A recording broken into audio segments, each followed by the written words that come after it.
And I was like, I'm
What's going on, everybody? Welcome to another episode of the Tuesday Night the Live Well. We are going to talk some rough weather fishing. We've got Cooper Moon in studio with us here tonight. We're glad to have him here. I've seen so much of him on social media and stuff. Got to meet him in person at the Villarica show, I think it was. He was kind of busy up there doing a lot of stuff with that. So we're going to get to talk with him a little more tonight. Got Dave Aldridge here beside me on my right, and we got Alex running the boards.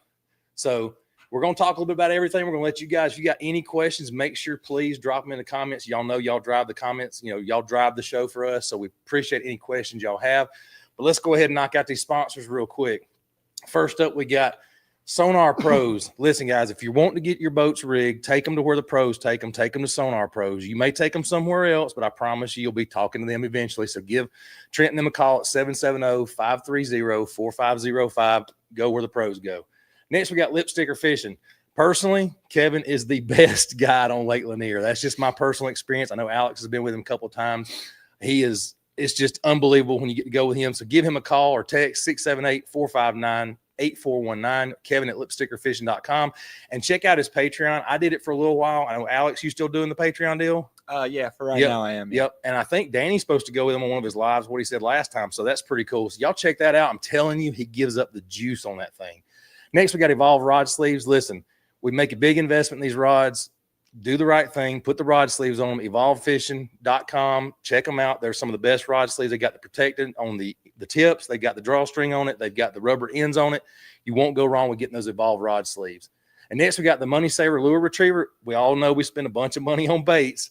If you want to get your stuff back, you need to have the best lure retriever on the market. That's the Money Saver Lure Retriever. It goes down like a rocket, knocks your bait loose, get it back, save your investment. Next, we got Bill Payne. Listen, if you've ever met Bill, I've got to meet him once. That dude has more knowledge in his little finger than I'll ever have in my entire life. I love Bill Payne. I love the advice he gives. Get with him. Get you a guide trip set up. He does it Lake Altoona. He does smallmouth trips on request, different lakes. Give him a call at 706-280-2305. And then we got Brooks Anderson Fishing. Listen, Brooks is a cool dude. He was on here not just a couple of weeks ago, I think it was. He did a great show. I love hearing him talk. You know, he's caters more to the younger anglers. He'll take anybody out, but if you got somebody that's young, high school, college, whatever, that wants to get on Lake Lanier, he is an awesome dude to get out there. He's always catching big bags of fish and just a super nice guy. Next, we got Fishers of Hope. I didn't get a chance to make this tournament Chattooga. I really hate that I didn't, but I did pay my tournament entry fee to that. So, their mission is to glorify God, be servants of his word, and to bring those in need to peace and hope that only he can bring. They host benefit tournaments for people in need, and that's what we need. We see the negativity going on in the bass fishing industry, where on social media and stuff like that.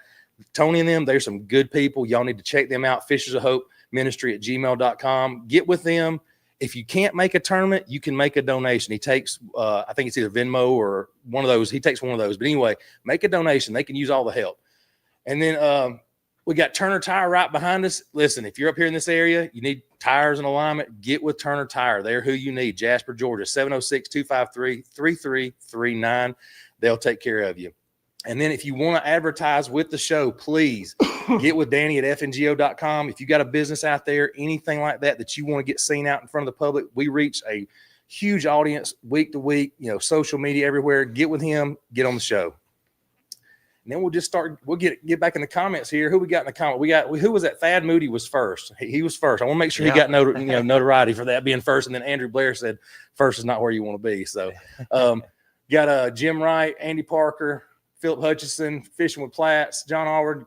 Y'all welcome to the show, man. We appreciate it. Yeah, Alex, don't mess up. But Coleman Jones, what's happening, buddy? I'm gonna try. I'm trying to hold down the fort. Danny had to make a quick trip down out of town to do some digital sportsman stuff. He released a video a little while ago. So, but yeah, we'll get started real quick. Cooper, how you doing tonight? I'm doing pretty good. I'm glad to be on the show. Well, we're glad to have. I'm telling you, I see you on social media all over the place, and like I said, it's not just So you hear social media, social media. You're actually out there catching them, and it's pretty impressive what I've seen so far. So tell us a little bit about where you go to school, the tournaments you've been fishing, how you've been doing. Just give us a little rundown of everything, how you got started, all that good stuff. Yeah, so I go to Cartersville High School. I got in it in 8th grade, and I've fallen in love ever since. I figured out in 8th grade I could fish with the high school on the high school team.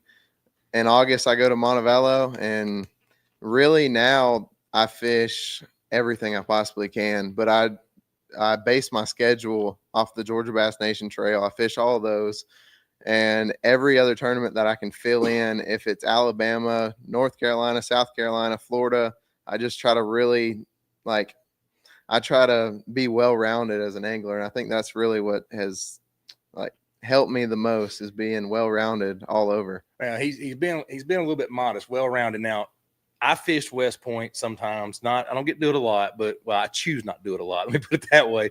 But you just won the championship down there. Well, you said it was a regular event, regular season championship, right? Yeah, it was the Georgia Bass Nation event down there in April. I got you. And not only won it, but you had 19 and some change. I think so. 19 and some change. If anybody's fished West Point in the last 10 years, I know there's guys in there catching big bags like that. But I was like, when I saw that, I went, dang, that's a bag down there for West Point. So what have you learned from fishing all these lakes all over like that? What has been the biggest thing you've learned? Because I know you're going to Montevallo and it's going to even broaden that horizon even more. But what have you learned? The biggest thing you've learned fishing these lakes around here like that? Biggest thing I've learned is you can't learn enough. Well, there you go. mean, it's just, even if you're winning tournaments where you're at, there's always something else to learn from somebody else. I mean, just keep learning, and that's the biggest thing. Fishing is probably the losing sport that you can fish. Yeah. I mean, not everybody's you're not gonna win every event. So I mean, just learn all you can. That's the biggest piece of advice and biggest thing I've learned. Right. And like I said, I see where you fish West Point one week, then you're at Lanier the next week or the week after or whatever. I saw, all the different stuff together there. And, it's pretty impressive. I remember when I was your age, and I didn't even ask how old you were to start, but I know you're still in high school. I remember I was gonna fish with bass. That was my goal. I had pulled a little card out, was gonna fill out for the pro-am and stuff like that. But we didn't have the opportunity to fish in high school like that. And I think that's a huge step, being able to, like you said, 8th grade. That's pretty young. I mean, how old are you in 8th grade? 12, 13 years old, something like that. Yeah. I mean, 12 or 13 years old to really start your career. And man, I'm telling you, you're doing a really good job with it. I mean, I see you everywhere.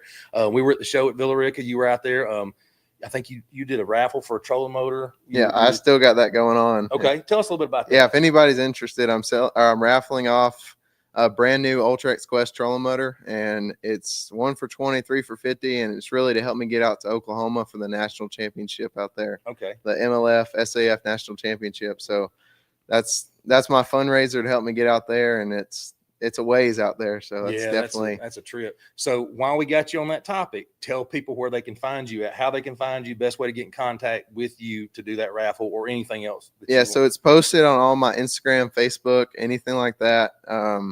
I've got flyers in the dugout in different places. So And what's your social handles? It's Cooper Moon Fishing on Instagram and just Cooper Moon on Facebook. Okay, so there you go. You're on TikTok as well too, I think. Right? Yeah, I'm on TikTok so as well. It's Cooper Moon Fishing on all of them. Yeah. Yep. So there you go. If y'all want to get with him, do the raffle, get some tickets bought, help this guy get out there to Oklahoma. Help him get to Oklahoma. We got to get him out there because I'm telling you, you're going to hear the name. I mean, he's going to Montevallo. You don't just go to Montevallo fishing team, I don't think. I think it's a pretty hard little deal to get involved in. So it's pretty cool to see you. So how was that process? How was that? Can you explain, was there any, deciding factors as far as Montevallo picking you picking them? What can you tell us about that whole process? Because I mean, I'll be honest with you, I'm kind of interested, that whole stepping stone thing. Yeah, I think it was just a good fit for me. I mean, everybody in high school, they have their different good fits. I went through the whole recruiting process, had several offers through different schools, went and visited them. And I think that one had a balance between, the school, the fishing team, and really just the program. There's nothing like anything else. I mean, just they do such a great job over there, and it was a good fit for me. Cool.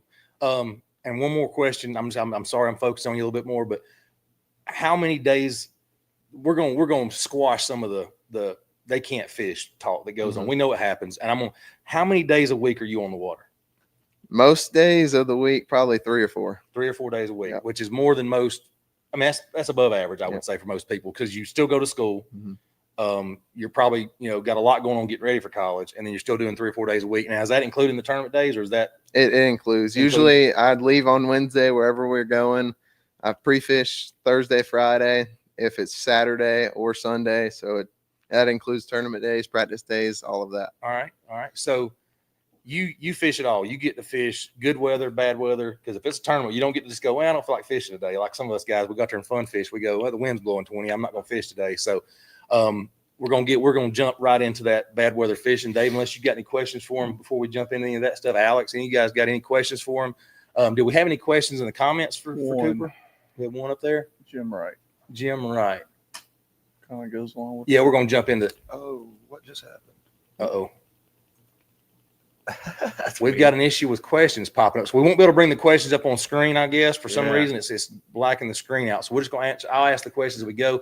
Alex, if you see a question, you just roll over top of it, and I'll pick it up. Yep. How do you fish after all the rain we've had lately, making the water really muddy after being clear for a few weeks? And anybody can answer that question. Cooper, if you want to take it, Dave. Anybody wants to take that question?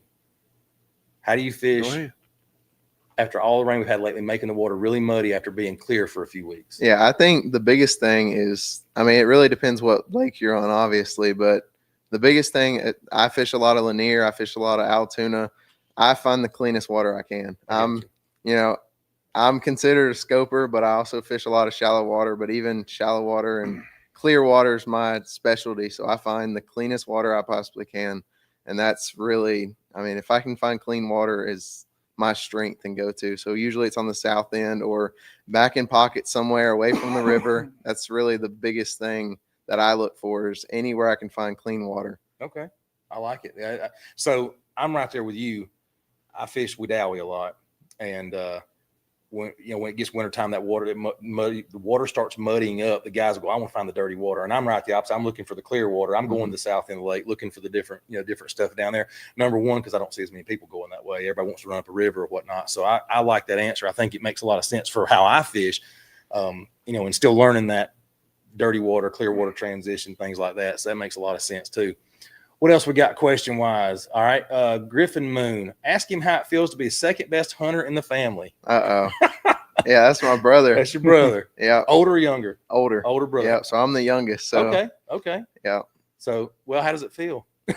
I gotta ask. I'm just messing with you. He's just messing with me. So. You can trash talk him back. It's all good. It's all good. Oh yeah. We got free reign here. We can trash. The good thing is he can only type. You can talk, so you can say whatever you need to. So you just do. What's up, Cranking Yanking? How's it going, man? Andrew Blair. We said his handle. It's Cooper Moon Fishing. And we could see them pop up on our end. Yeah, so when we did it on our end, it was turning the screen black. We don't know what's going on with that. And I don't know if it's still doing that or not. But so yeah, y'all could see them, but we don't know why it was making our screen black out where we couldn't read the question or anything, I think.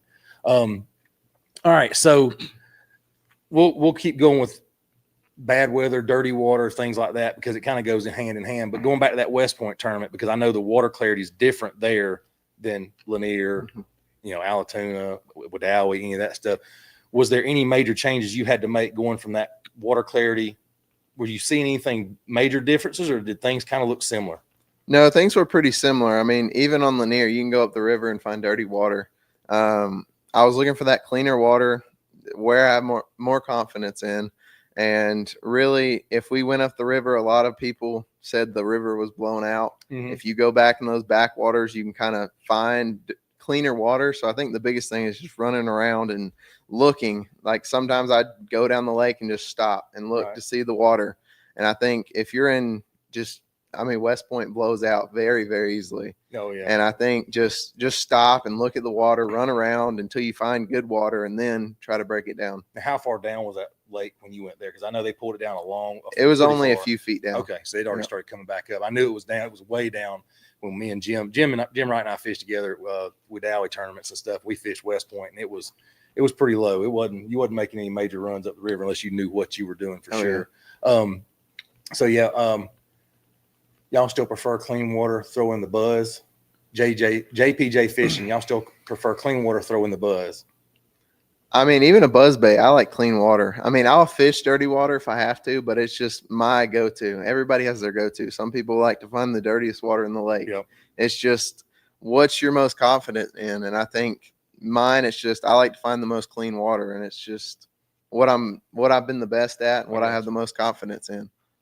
Like I said, I'm kind of the same way. Grew up fishing farm ponds and stuff, so I don't mind dingy water or tannic color water or stuff like that. But that muddy, dirty water, I'm just getting into where I'm learning that a little better. So that's and Jim said that's the lowest he's seen West Point in 28 years, and it was way down there for sure. Brad Silvers, where's the first place you look for females when they transition from spawning to summer pattern, largemouth and spots?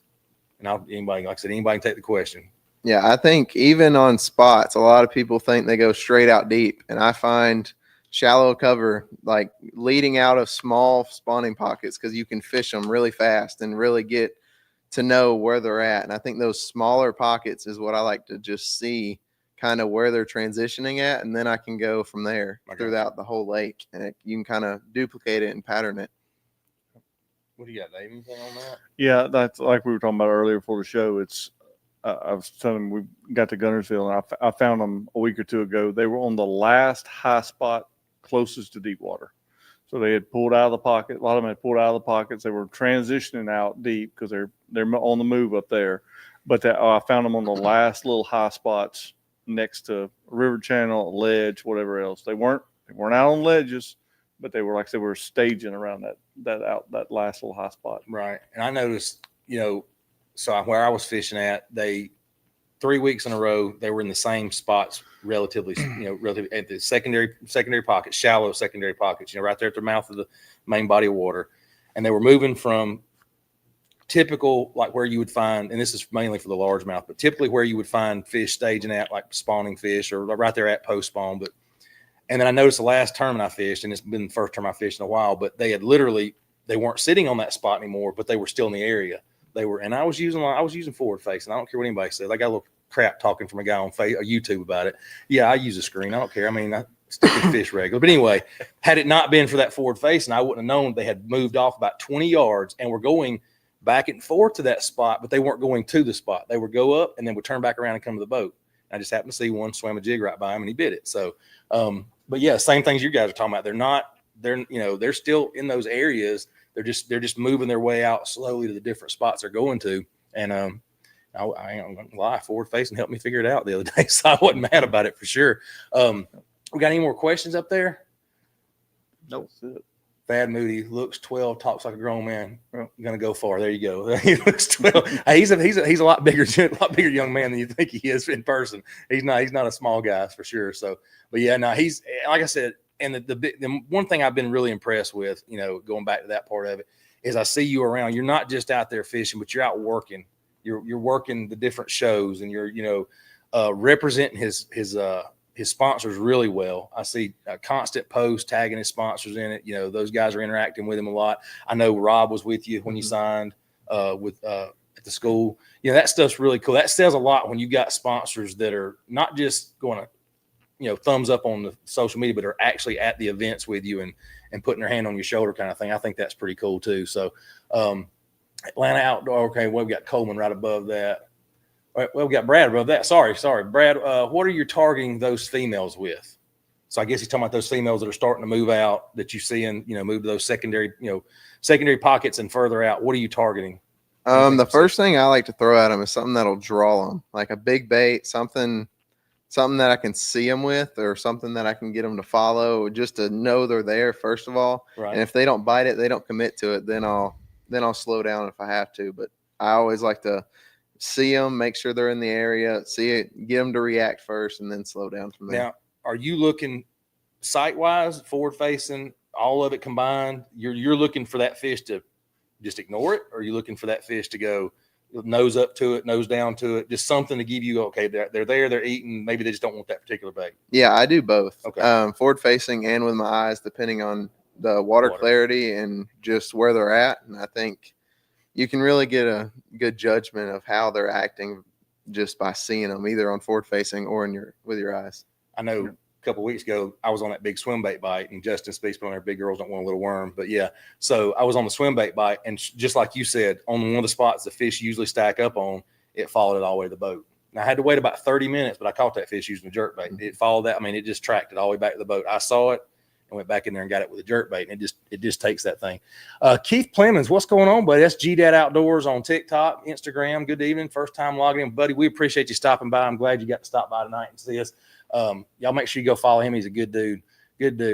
Coleman Jones, what settings are you adjusting on Live Scope when the water gets dirty? That's a good question, because that's something people don't really think about. Yeah, I mean, really the gain and the color gain is the two options. I think the changing of your colors based on your screen is, I keep mine the same because it's the best for my eyes. Yep. Everybody has their preference, but the gain and the color gain is really the two I'll adjust the most. I mean, before I even go fishing, before I even start in the mornings, I'll just look at it and kind of get a visual of what I want to do. And based on the water color, based on the clarity, I'll bump it up, bump it down. And pollen has a big thing to do with that too. In the spring, I mean, color gain and gain is my two that I play with the most. So you use Garmin. Mm-hmm. Yep. So I use Lowrance. Dave, I know you use Lowrance. And we've got what is it called on Lowrance? I adjust the sensitivity and the surface clarity. There's also what sensitivity. What do they call it? I can't remember what they call it on ours, but I know I go plus or minus on that too. But I used to be stubborn and stay with what I had first put in for the one lake I fished all the time. And I've noticed, like you just said, debris in the water, pollen in the water. I'll be on Wedowee and go from one section to another and have to change that sensitivity. I guess what the best word for it, but I'll have to change it to get that feed to where it's picking up the fish better or worse, depending on what I'm fishing. So that makes a lot of sense. Jim Wright. Oh, wait a minute. We got Atlanta Outdoors. Been in Texas with work. Looking forward to catching up with Georgia fishing. Okay, good deal, man. Welcome back. Welcome back. Of course, Texas ain't got bad fishing now. No. I would love to get out there after watching that Bassmaster. Oh my gosh. I mean, I'd love to go to Fork and fish that place. Jim Wright, I'm fishing Coosa River this weekend, small grass lake, going to be generating all week. How would you fish it? You don't want to ask me. I mean, I fish Coosa, but I am not. Swim jig. Well, I can promise Buzz bait. I can promise you. Spinner bait. He's asking that question, but I promise he's got a swim jig tied on. He's always got one tied on. Yeah. He swears by the swim jig. Yeah. Sure. They I tell you, they eat a buzz bait over there with a swim bait on as a trailer. Unbelievable. Ripped the skirt off, put like a regular the Guggen, is it Saucy Swimmer? Is really good. It doesn't tear up. I mean, I've caught 12 or 13, 14 fish on one swim bait. But they do eat that bait over there. I got you. Good deal. What do you think, Cooper? You fish Coosa at all? I fish Coosa a little bit, and there I just cover as much water as I can. Yeah. I mean, I slow down if I have to, but I'll cover a lot of water. I'll try to put the trolling motor on 10 and just go as fast as I can. And hit every piece of wood that's in the water. Yeah. I've had the Coosa be real nice to me, and I've had it keep me in the teeth. So, I mean, there was one. You usually catch fish. Yeah, I mean, catching fish usually is not a problem. It's catching the big ones. I want to say, I can't remember if it was Neely Henry or where I was at last year, and I was literally having the only way we catch them, both guys in the boat, drop shot. Yeah. I mean, I'm like on a point, largemouth. I'm like, of all places to have to use a drop shot, I'm on the dang Grass Lake, and that's the only thing they'll bite on. So I was a little disappointed. But hey, we caught fish, so I can't complain too much. Justin Speaks got to throw this gain. All right. Messick Outdoors. Have y'all seen a thermocline in any of your lakes you fished? Noticed one today in a small lake in South Carolina. Anybody notice any thermoclines yet? I have not. I want to say, I'm trying to remember if on Wedowee I saw a little bit of one starting to form, and it may have been the debris. I can't be for sure, but I want to say it was pretty deep though, what I saw. But I wasn't really looking for one quite yet. And we got Coleman down at the bottom. Coop, what's a tip you can give for shaking a minnow on Lanier, similar lakes? I'm relatively new to it, and I'm looking for pointers. Biggest thing I can say is cover a lot of water.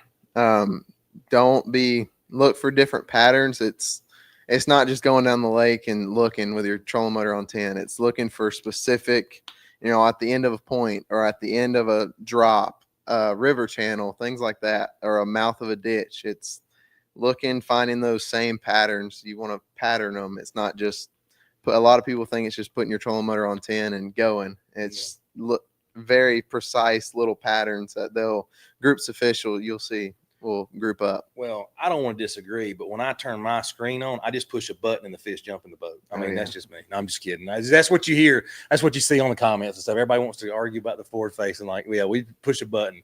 I'm out there getting my teeth kicked in by guys like Cooper out there that have narrowed it down and dialed it in. So it's not just a button push. You still got to find the fish, and then you got to make them bite. So we all know that. But cranking and yanking a Googan bait that doesn't tear up. What kind of magic is that? Every Googan bait I've ever bought lasted about 2 casts. That's the only one I have. Saucy Swimmer. Saucy Swimmer. Okay. I've never used. I can't say I've never used any Googan baits. I've used a few. All right, Keith Plemons. Overall, what lures your go-to when all other things are not getting the reaction you're wanting or looking for? Shaky head. There you go. That's simple. Yeah. Shaky head. No matter where I'm at. I mean, you can't go wrong with a shaky head. That's a fact. And Keith, that lake you're fishing, we're not going to name it here, but the lake you're fishing, shaky head works good out there too. Trust me, figured that one out. And I'll show you I've already showed you the lure I use out there on the shaky head, so it works pretty good out there as well. I know Alex is shaky head. When all other things fail, what are you going with, Alex? Shaky? Senko on a shaky head. Senko. Yes, sir. There you go. So Alex got the Senko. Dave, is that your answer, or you got something different? I'm gonna throw a wacky worm. Throw a wacky. Weightless, weighted, but I'm gonna throw it my little Texas rig deal. Oh yeah, yep. I got you. So. But you're fishing out there at Gunnersville, so yours is not different, but different a little bit. Yeah, I mean you can throw open hook over there and it works fine, but it's my way. It doesn't hang up. No, when you're talking about your way, you're talking about the chicken rig, right? Yeah. And we did a video on that. What was it? A month ago? Seemed like it was. I don't know. I did one. I don't know if you ever posted it. I don't know if he did or not. I can't remember if we talked about it on the show that night. Yeah, I've rigged it up on here a couple times, but it's for grass lakes. It's hard to beat. I mean, you don't get it hung up. I mean, you can throw it in a treetop. You can throw it everywhere you want to throw it because the hook's not exposed. Right. I was here when y'all recorded it, but I don't remember if he's posted or not. But I need to get him to post it so I can make sure I learn it because it's something I want to look at too. And everybody loves a shaky head for sure. And then Atlanta Outdoors Kitex fall apart faster than Saucy Swimmer. Yeah, they get bit though. Yeah, I mean, I've got a bunch of Kitex, and like you said, I mean, they get bit, but you also replace them one after another too. So, when I first got back into fishing, that was everything everybody talked about was Kitex. It was Kitex, and that's kind of fallen off a little bit. I don't know if it's because there's better stuff out there that doesn't break apart as fast or what, but I don't know. The new Mayors are good.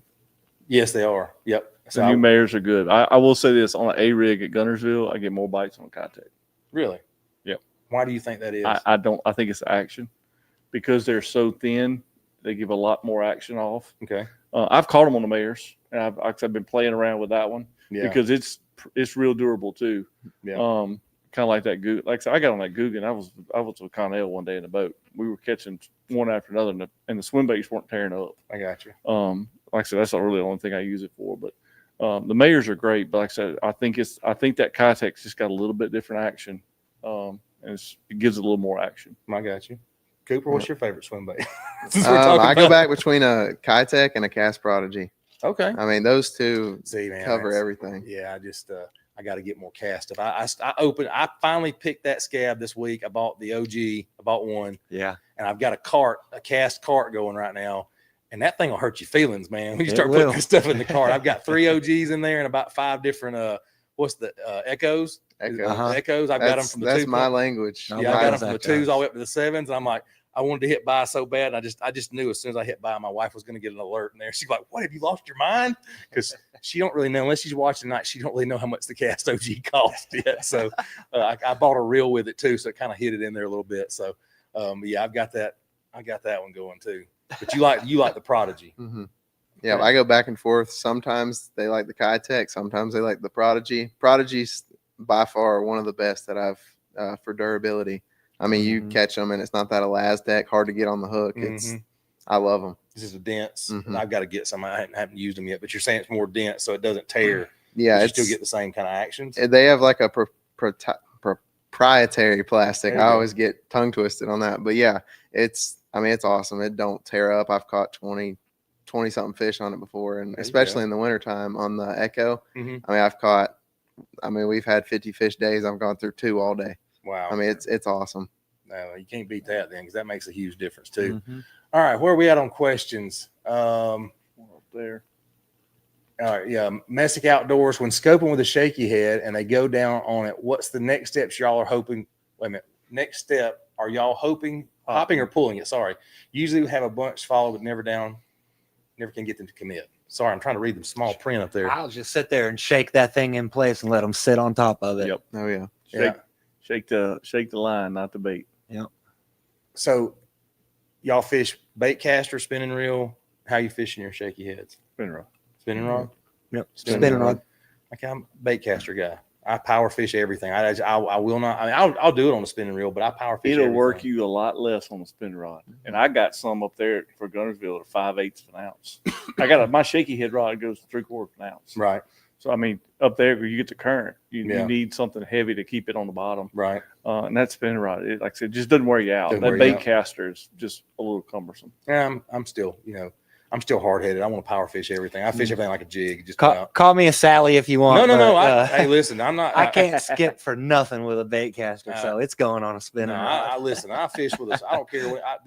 We're getting to that time of the year where the bait caster won't even open. I'll just go right straight to the spinning reels and go out there to the humps and stuff like that. So I got no problem with it. I know that some of the places I fished, I like fishing it with a bait caster, so I started fishing that way. And again, in my head, I get stuck with that power fishing, and then I won't.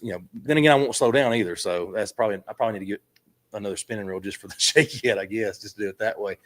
All right, Kitex make me sad.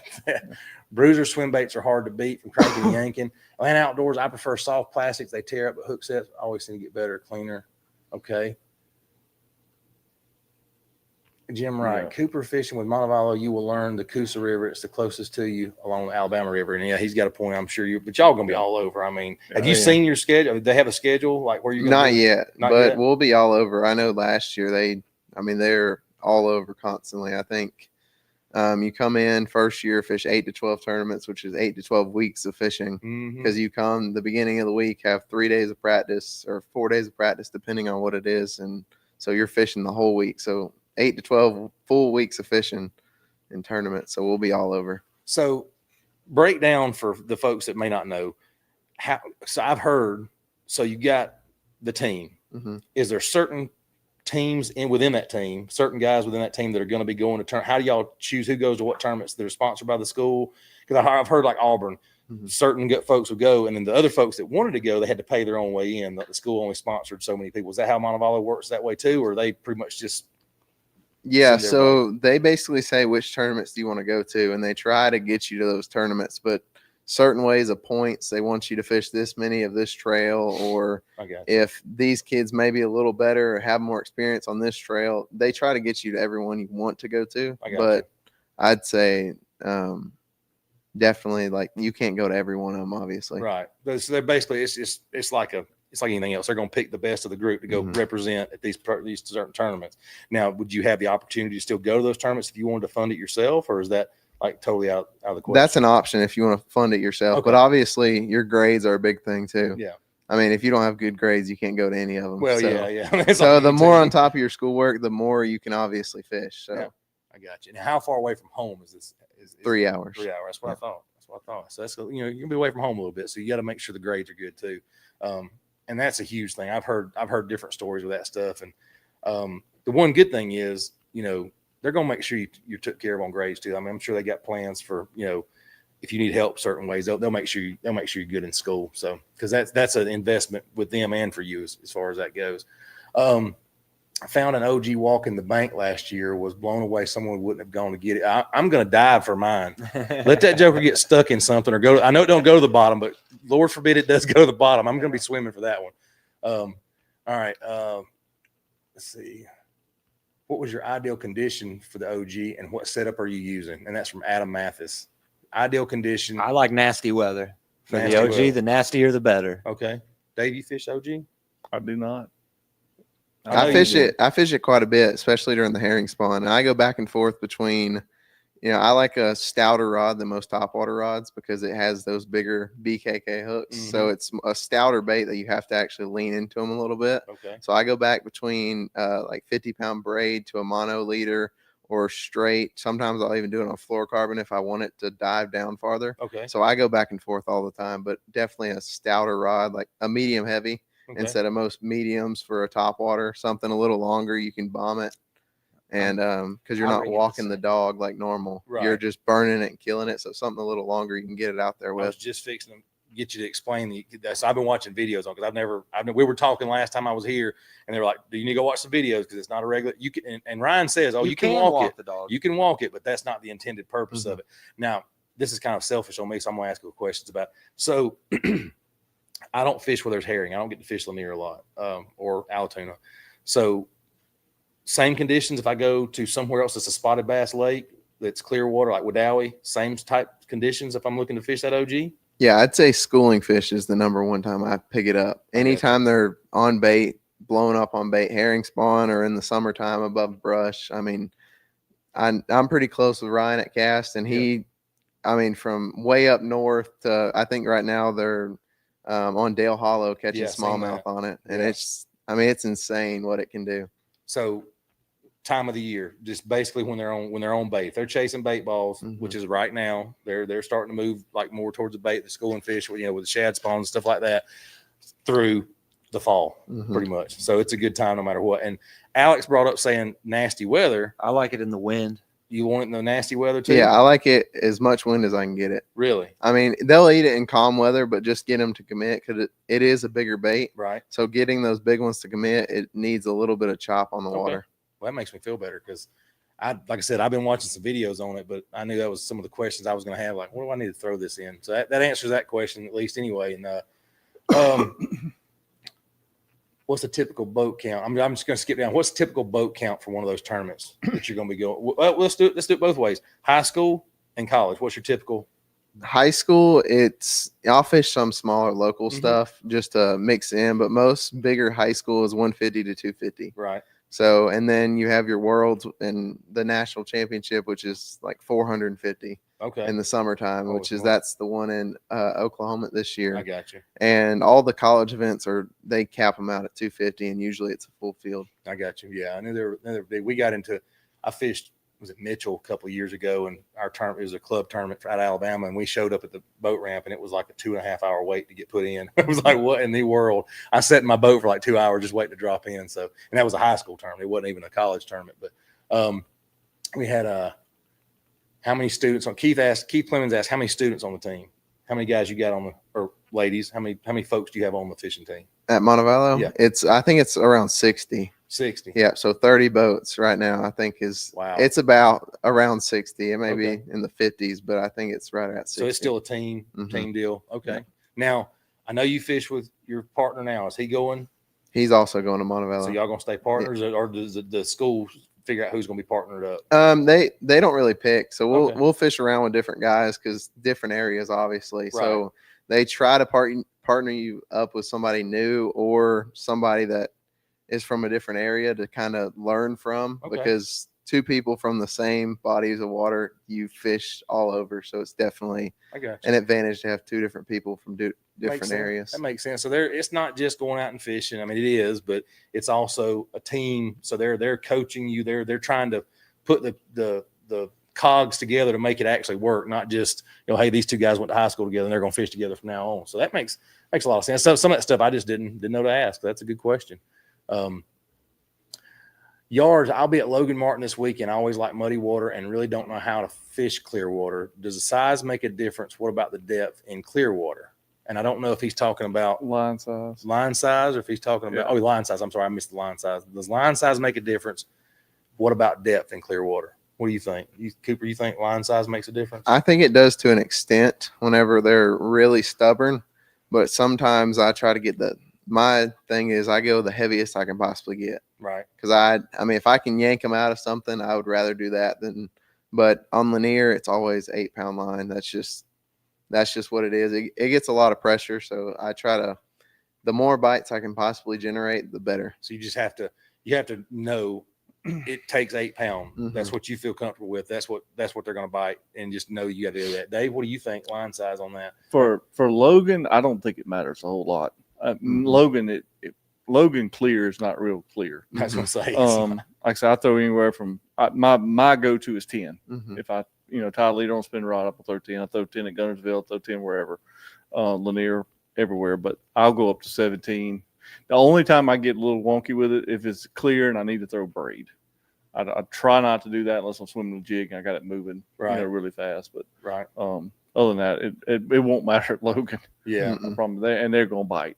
Alex, do you think line size makes a difference? I mean, I think it does. Yeah. In a high pressure lake. So the smallest or the lowest I'll go down to is about 6 pound on a leader. I don't have faith in 6 pound. I got 8 pound. I'll do 8 all day long. I keep rods with 8 and I keep 12. 8 and 12 is pretty much my go-to for most stuff. And then when I get in the jigs, it's 15 to 17.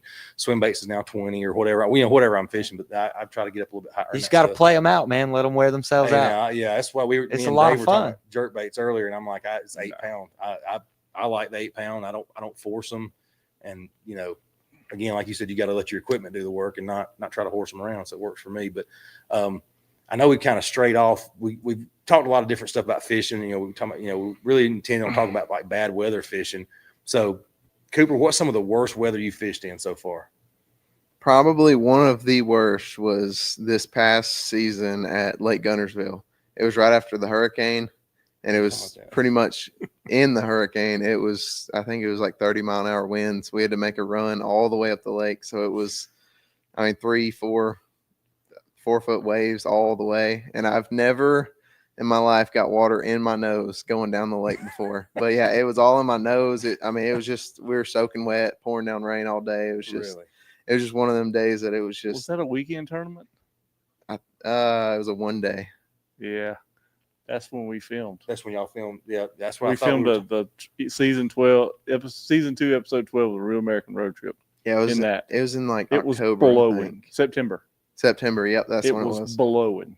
I told Tony before y'all got here, when I crossed the bridge, because I'm on the back of Spring Creek. Mm-hmm. When I crossed the bridge there by the Publix, the road was wet from the waves hitting the rocks and blowing water up on the road. Yeah. On Friday.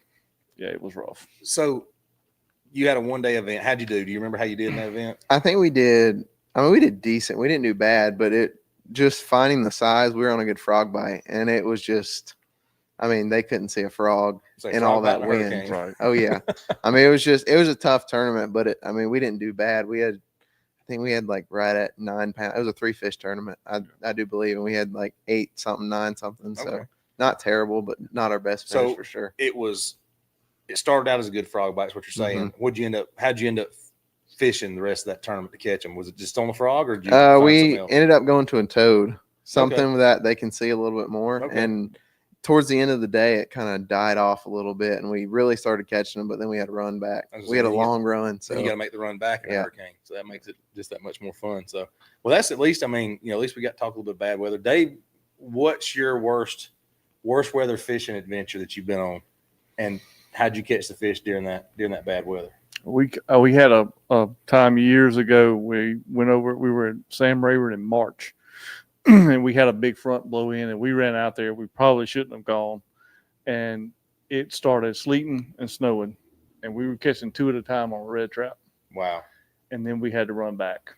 And you ever been to Sam Rayburn yet? Mm-mm. Get ready. it's legit 6, 7, 8 footers. We Yeah, went that was- over the first wave and through the next one, and the boat filled up with water, and it stayed full till we got to the ramp. Wow. About every third one we went through. Caught no water. Yep. So that was the worst. I had a day at Gunnersville where it was sleet and snowing. To me, honestly, it's worse when it's raining. Mm-hmm. That's when to me it's worse. I mean, having the right gear, I think everybody kind of knows that. For me, the worst is running around. It's hard to move when it's raining, Mm-hmm. and trying to find whatever works for you, whether it's a helmet, a save face. Like this last weekend, it wasn't bad until about 10 o'clock, and then it started. It wasn't pouring rain, but it was a good, hard, steady rain the rest of the day. Right. And I was down almost to the dam to run back, and I reached there and put a helmet on, and it was good. So I think you just kind of have to find your way about that, because like in the morning, I can put a pair of sunglasses on and get where I need to go, but it's so dark you can't hardly see. Right. So I like a helmet. That's kind of what I use, especially for the long runs. But for me, rain is the worst. Even in the summertime when it's it doesn't matter if you get wet. It's just running around and big raindrops are pelting you, and Right. you got to find a way to be able to move around a little bit. Yeah, I got caught in what would end up being a tornado at Wedowee. It was last year. Guy, I took the day off for whatever reason. He wanted me to fish. It was called the old man tournament. It's on Thursdays, right? You had to be somebody in the boat had to be 55 years old or older. And so he invited me to fish with him. And we get back in a creek, and it's already starting to rain. And I look back where we just came from, and I see the trees are laying over. And I said, "We got to go because we're in this creek. If trees come down, we're stuck back here. We're not getting out." So Right. we make a run back. You couldn't see the front of the boat. It was raining so hard. That was the worst. And then we finally got back to the marina, and I parked it in the marina, and it thundered and lightning, blew trees down across the road, up the street, stuff like that. But that was probably my dumbest thing I've ever done, was being on that lake during that stuff. But Alex, what's your worst fishing adventure in bad weather? Probably Lake Notley last year with 35-mile-an-hour wind on the kayak. It was pretty scary. Shoot, man, you probably The rain doesn't really bother me that bad, just I can't go very fast. right. But last summer, I was out at night and it got pretty foggy. Like I could hit the shoreline with my cast and I couldn't see it. Oh no. And I had to use my electronics to get back. Yeah, the fog. So that brings up another good topic. So fog was another bad one I was in on Logan Martin last year. We were talking about Logan earlier. I went up the river. There was fog on the right side. It was clear. I had clear. You could see out both sides of the bank. It was just starting to roll in. I get up there. It rolls across. It leaves. So I pull my lights out. I head back down the river. I made it about 200, 300 yards, and it just a bank. Dead stop for another hour. Couldn't go any. I stopped within 100 yards of another boat. Didn't even know they were there. So anyway, but that brings up a good question. So this time of the year, we're seeing more of that fog roll in because we got the wet weather coming in, stuff like that. What is your go-to, like if you're fishing somewhere and if a fog bank rolls in, what's your go-to fishing for that morning? If you're going to fish that morning, what are you fishing with? If it's been a foggy morning, are you noticing the difference in the bite? Are you what's your plan?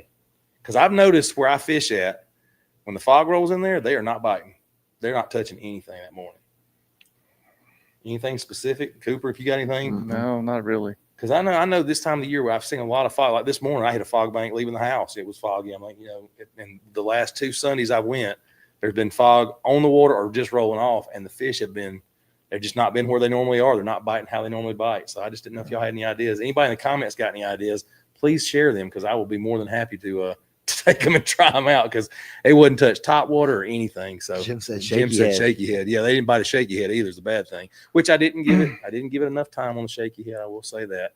But I thought I'd ask that because, like I said, I did notice 2 weeks in a row I had fog on Sundays, and it was like it was just dead. There was nothing going on out there. In fact, Georgia Bassmaster was out there with me Sunday. I don't know how he did. he put in right at the same time I did, so I don't know if he did any good or not. But I'll have to ask him this week. Buzzbait and fog. Jason, I threw a buzzbait and didn't get touched on anything. But again, they may just be set up totally different. I don't know. Justin Spees had a question. It says, do you more rules being implicated for college, high school tourneys with the amount of boating accidents on a rise? Do y'all think there'll be more rules? And Cooper, I don't know what the rules are now as far as, high school. I know you got a boat captain, things like that, but I don't know what kind of rules they have for high school going into that. Yeah, there's not a ton of rules right now going into it. I think it's definitely something being looked at. certain ones have like a 50-mile-an-hour speed limit, Okay. and but I don't think there's not a lot you can do about people not knowing how to drive boats. Well, that's I the mean, thing. there's no rule about it that'll help that. That's Yeah. You're 100% right on that. Do y'all think there should be any more rules? I mean, I'll ask that. I'll pose that question. I mean, what kind of rules do you think they should have? I mean, if any at all. I know like certain lakes are getting no wake zones, throughout the entire lake. I put a video out about that, with Dowie, Smith, Weiss is getting it. I don't know how they're going to enforce that one on Weiss because you won't be able to run anywhere on that lake with the no wake rule the way it is. I think it would be nice to see tournament trails enforce their own rules, like require a leash and stuff like that. Yeah, that makes sense. I mean, you brought up a minute ago about the face mask or the helmet. So I bought a helmet this last year, and I got a buddy who he's 100% against wearing a helmet in a bass boat as the driver. He said because you lose all peripheral vision, and I never thought of that. I mean, I guess it makes sense. If I'm wearing a helmet, I'm constantly having to turn my full body around to see anything. And of course, that got brought up with what happened on Smith, which had nothing to do with a helmet, but Right. he did bring up that point. And so, I mean, it's something to consider, I guess. I don't know, but I'm not. Cooper brought up a good point. There's nothing you can do about people that don't know how to drive a boat, and that's the unfortunate part. Is boats and RVs, you can go buy them off the lot and drive them as soon as you buy the darn thing. And I mean, the let's be real, the boater course they give you through the state or whatever to get your little thing is not. It's literally online, not one time you're in the boat. So, I mean, it is what it is at that point. We all see it every year. Brad Silvers, when I was 15 years old, we got caught in a pop-up storm on Sea-Doos, dropping dime-sized hail, 60-mile-an-hour with dime-sized hail hurts. Look, I had purple chicken pox for a week. Yeah, I could see that happening. Jason Jones, last 2 nights I've been out on tuna and almost run over by a boat. Come to find out it was the same boat. The sun was sneaking the craft at night. Oh, wow. So he was taking it for a joyride at night. What type of units? Okay. Griffin Moon, what type of units do you use for mapping in bad weather? So mapping's a big thing. Dave and I were talking about some different, cards and stuff. So Cooper, what units are you using for mapping? I use all Humminbird for mapping. All Humminbird. So that's the best mapping, in my opinion. That's the best mapping, side imaging, down imaging. I got you. I think even the new units that they have, the new Explorers, their waypoint management, everything like that, it's just on point. Really? It's really sweet. I hear guys saying that the Lowrance has got the better waypoint management, but Humminbird has the best mapping. So the guys will have multiple different units on the boat for different things or whatnot. Dave, what do you use?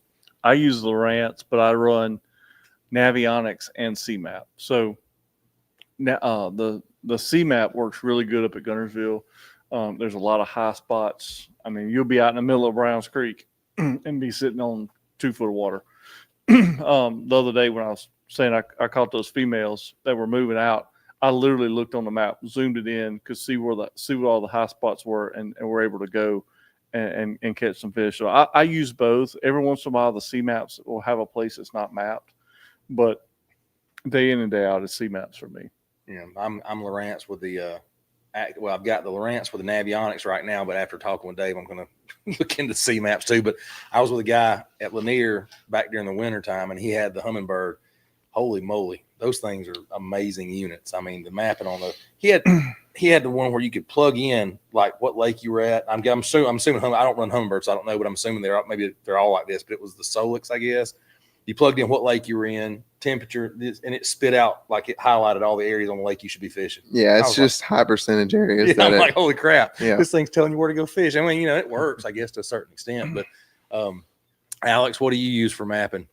I just use the Garmin with Navionics. I got you. So you use Navionics as well. So, I mean, I think it's, like I said, I like the Navionics. My only drawback with Navionics is that you've got to take the card out, plug it in the computer to upload the different shading capabilities for the one I use. And that's kind of a pain. I mean, there's one thing that I like specifically, but if you want to change that overlay, you got to go back to the computer to do it. It doesn't do it internal to the unit. So that's not my favorite thing. And maybe they'll change that. It might, like on mine, it might be changed because I don't have to do any of that.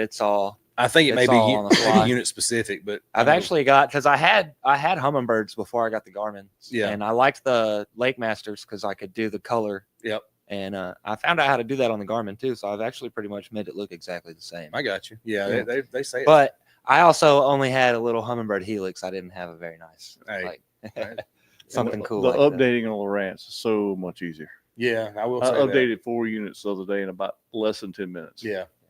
So just hook them up to Wi-Fi, and in just a few minutes you're done. So you do Same- yours over same thing Wi-Fi? with my Garmin. See, I see a lot of guys saying don't do it over Wi-Fi, do it with a card. So I've always done mine with a card, but it's I don't have to. Well, I hook them up to Wi-Fi, and I'll take like a Navionics card and stick it in there and download it because it's got enough room. Stick it back in there, and it like I said, literally within a matter of minutes, you're done. I know I have some friends that have Humminbirds, and they're like, that's his biggest gripe is that man, it takes forever to update. And Yeah, do they all recently things. just changed a Some of lot of that. that. Yeah, And now the waypoint management it's is similar to the insane ramps. now. Yeah, now you can just circle it and connect it to your phone and send it to a text with somebody. Wow. I mean, just send them text waypoints, as many as you want. I mean, Hmm. you can text all your waypoints in 2 seconds. Just text it right to somebody else. That's crazy. that's Yeah, cool. that's definitely a lot easier then because Lowrance, some of their stuff doesn't make it that easy, but it's pretty, works pretty good, I guess. All right, so if you're so tight in the blast that you need a good peripheral, they need to cap the boat limit. Jason Jones said that, and that's probably a fair statement, or at least, I mean, blast offs, depending on what kind of tournament you're in, blast offs are a lot different too. I mean, y'all do one at a time, blast off like number by number kind of thing. So I mean, they have a little bit more, but you get some of these local tournaments that they're like go, and then everybody's blasting off. So I can see that. And then you gotta love the guys from Messi Outdoor. Gotta love the guys that run up and down the lake at night with no lights on. Yeah, I mean, you got people that drive on the street with no lights on. So I can only imagine with boats. I've seen it. We've all seen it. Humminbird maps have the fastest GPS raster rate if you're flying by wire. Humminbird is the safest. So basically, what he's saying is it refreshes faster than anybody else's does. And like I said, I've never used them personally, so I don't know. Especially the new ones, the new update with all the graphs. Yep. I mean, you can zoom in and out, and there's none of that lag where your screen lags. I mean, you can zoom in as much as you can or out as much as you want it's to, that and quick. there's no lag. Okay. Yeah, every once in a while I'll notice a lag on Lowrance, but it's not been too terrible. But there are times where you do notice it. So, we got Jim King 2 favorite night fishing baits. Who wants to take that one first? Go, Alex. you- Colorado You're my blade guy. spinnerbait. Colorado blade spinner. Colorado blade spinnerbait, chatterbait, nice big worm, big 10-inch ribbon tail worm, Yeah. What's your Oh, What's yeah. your color? black and blue. I saw the Yeah, I saw black the and brigade blue, blade maybe with with the- a little bit of chartreuse in it.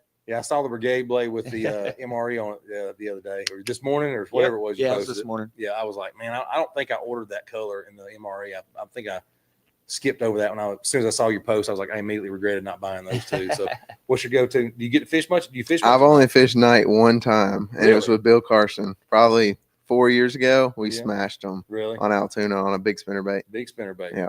The times I fished at night on Altoona was always shaky head. Of course, that's the guy I was with. That's what he fished. Dave.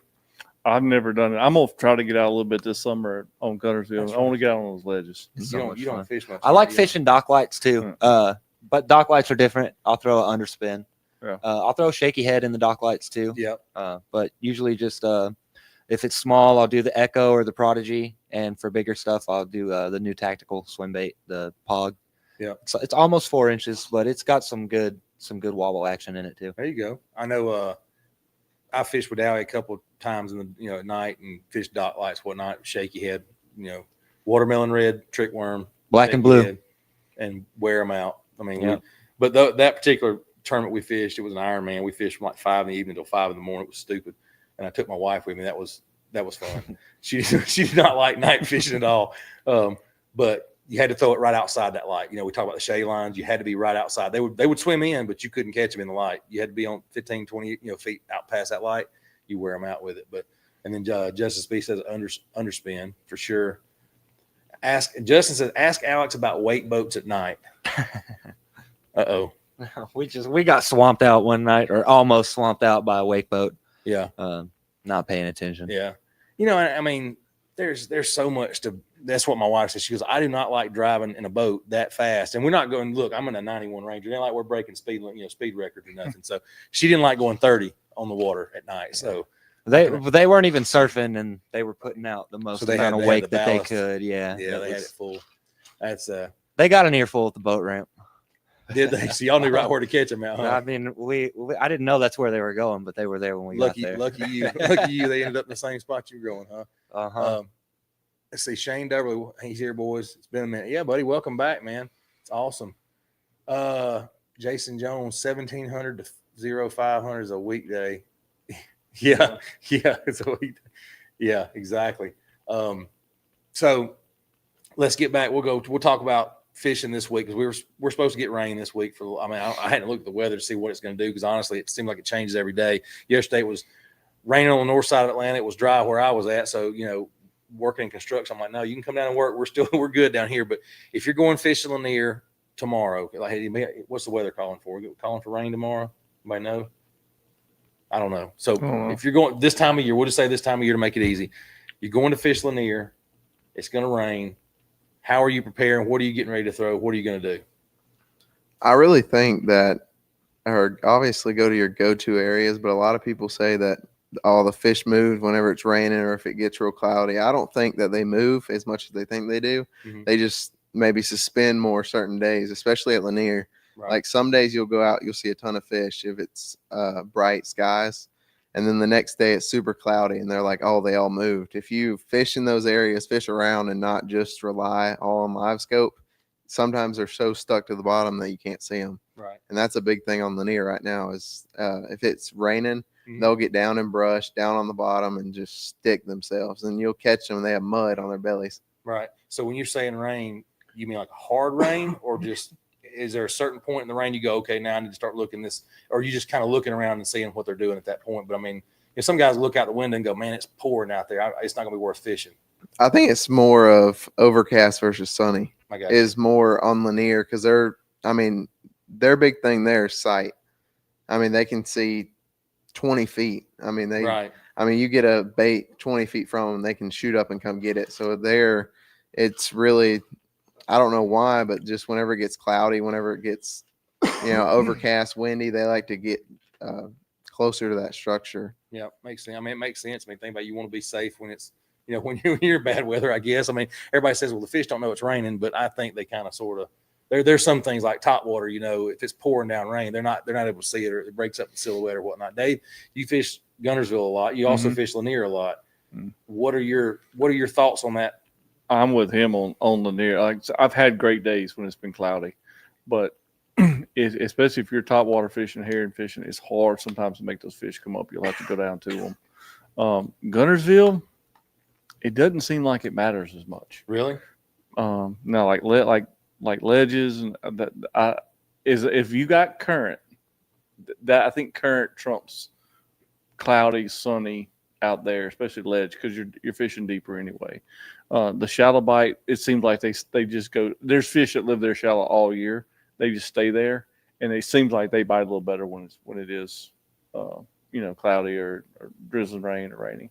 Yeah, I mean that's like the lake of the house. That I fish. It, being a largemouth lake, I figured this weather this last couple weeks would be really good fishing. I just haven't had the same luck I thought I was going to have in it because it's there's not a whole lot going on with that lake as far as structure or anything like that. So you're going for those typical areas when the sun's up, docks or small brush piles, things like that. But I would have thought they would have been biting a little better with the overcast, with the fog, and it just didn't play out the way I thought it would. Alex, I feel What do you like think? I do better with overcast and rain in the fall than I do any other time of year. But when it's raining and foggy, I'll probably switch to a drop shot, throw like a morning dawn or something Right. like that. I've said it for a while. I even put a post out a long time ago. It was like fish when other people aren't going to want to go. I feel like I have better luck. I will say that one of the best days I ever had fishing was we were right on the edge of a hurricane and we caught like 21 pounds. Yeah. That's That's to me, pressure. Yeah. Now it's one of those things you got to be willing to accept certain elements, I guess, because I like it right before a thunderstorm. I like to feel. I like to be on the water if I know it's coming. Yeah. My Same. wife hates it, but I like to be on the water because I know they're going to bite. Typically, I can go out there and get something to bite. I want to be racing it back to the truck. Yeah, exactly. And I don't mind if it starts raining on me. I don't have a problem with that. Now, I will say this: if that lightning, if I can see the lightning, this fat boy coming off the water. I don't care. I don't care where I'm at. We were at Guntersville last year at Waterfront, and it was the end of the day, thank goodness. And we started hearing the thunder, and I said, hey, we need to get back to the waterfront a little closer because if it starts breaking what they said it's going to do, and I've got a video on TikTok. We literally got our boat on the trailer and it just, the wind is sideways rain and lightning everywhere. And I'm sitting there watching the whole club trying to get out of the water, and it took them an hour to get out of the water. I mean, 40, 50 boats plus the Bassmaster kayak tournament was out of there too. Yeah, it was. I was like, I'm not staying out here. I don't care. There's no tournament worth getting electrocuted over, as far as I'm concerned. I know. All right, it's 9 o'clock. It's time to do question of the night. So tonight we're gonna give away a Sidewinder Topwater Chrome. So if you get the question of the night, we'll do that. And it's brought to you by Serve IT. Listen, if you're looking for a company to handle all your IT needs, reach out to Serve IT. They are fishermen like us. They're all inclusive for your IT stuff. Don't try to do it at home. Do it yourself. Reach out to these folks. Call them. Get in touch with them. They can set you up for anything you need as far as your business goes. Take care of your own IT needs. Also, if you're looking for IT employment, reach out to them.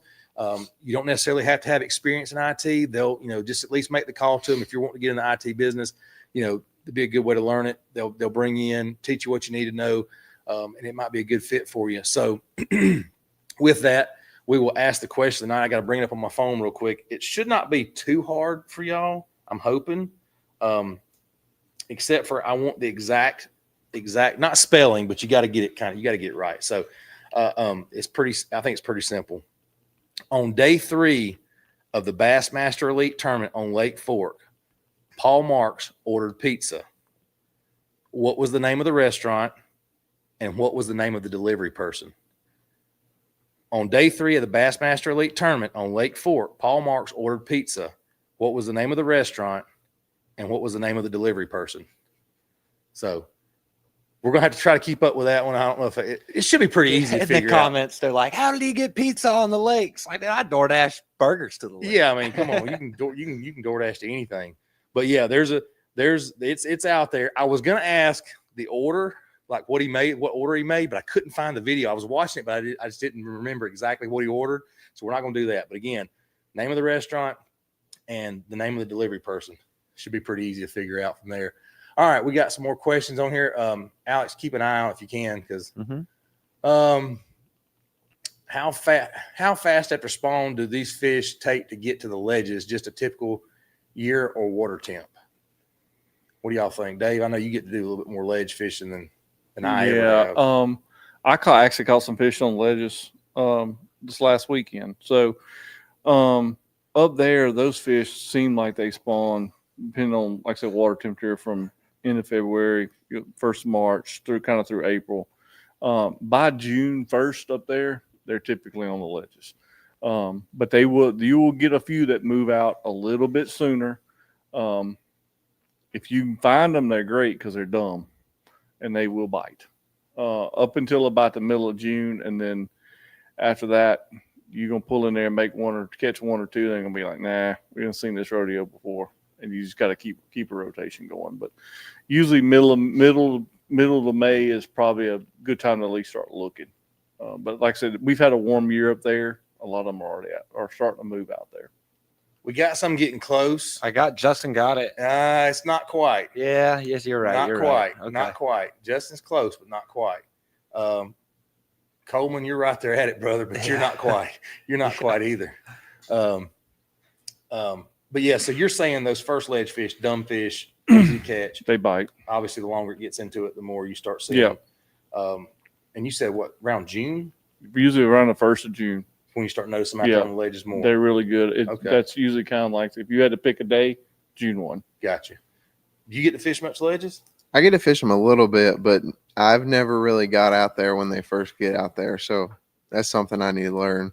Yeah. Look at the spelling. Oh, yeah. Yep. Oh, Coleman's got it, I think. Is that right? Is that the first one? Is that right? Yeah. Yep. Coleman got it. That's right. Verona Italian. I saw Justin. Sorry, Coleman. Yeah. Coleman Jones, you are the night's winner. It was Verona Italian Cafe, and her name was Starla. And I had to listen to make sure he said Starla, because I could have swore it said Carla too, but it's actually Starla. So Coleman, you are the winner. I don't know if Danny's got your information, but if not, reach out to Danny on Facebook and send him your information, and he will get it mailed out to you. So that wasn't too bad. It took a little bit more time for people to find it than I thought it would. Figured that had it. And like I said, I think it was a medium or large pepperoni and 3 Cokes. That's what I remember. Something along those lines. I know it was something like that. So But yeah, Justin, you were off by it's Verona. It's not Verona's. So good job. I was trying for you, Justin. I was Yeah, trying. he was pointing out. I didn't see Coleman's above him though. Coleman's is right. So good deal. All right. So sorry, you were saying ledges. You don't get to fish them a whole lot. Most of our tournaments, unfortunately, are in August when fish are so beat up that it's tough. Most of our tournaments love to go to ledge lakes in August. For Okay. whatever reason, that's just the month they always go to. And it's, I mean, once they get out there and they're so beat up that it's really tough You're to get them a finessing them bite. at that point. Mhm. Yeah. You don't get to throw the 10XDs. They just Mm-mm. run from it. So No. you just throwing. What are you throwing down there at that point? If you're Shaky head. shaky heads. Yeah. Come on, Alex. Shaky head. Shaky head. A drop shot. I've got a little custom made jig the guy in Missouri makes me. That's really, really good out there. Okay. And it's just you're dragging something. Now I took a trip out there with a guide. I want to say it was in August, September, might have been July. I mean, they were beat up. You could tell, but I mean, call a 9-pounder. So Right. you can find little new wads of them come up, but they are pretty pressured. I know the times I've been to Gunnersville and when it was ledge time or season, it's like a parking lot out there. You got, but you just about to make a reservation to get on the spot. And out you there. have to know that going in. Yeah. That's something. I mean, you're not going to fish by yourself. Got you. You're not. Jason Jones said last time I'm watching the lightning come in, all of a sudden the bite jumped off. Makes you make bad choices. So I'm assuming he means it started popping.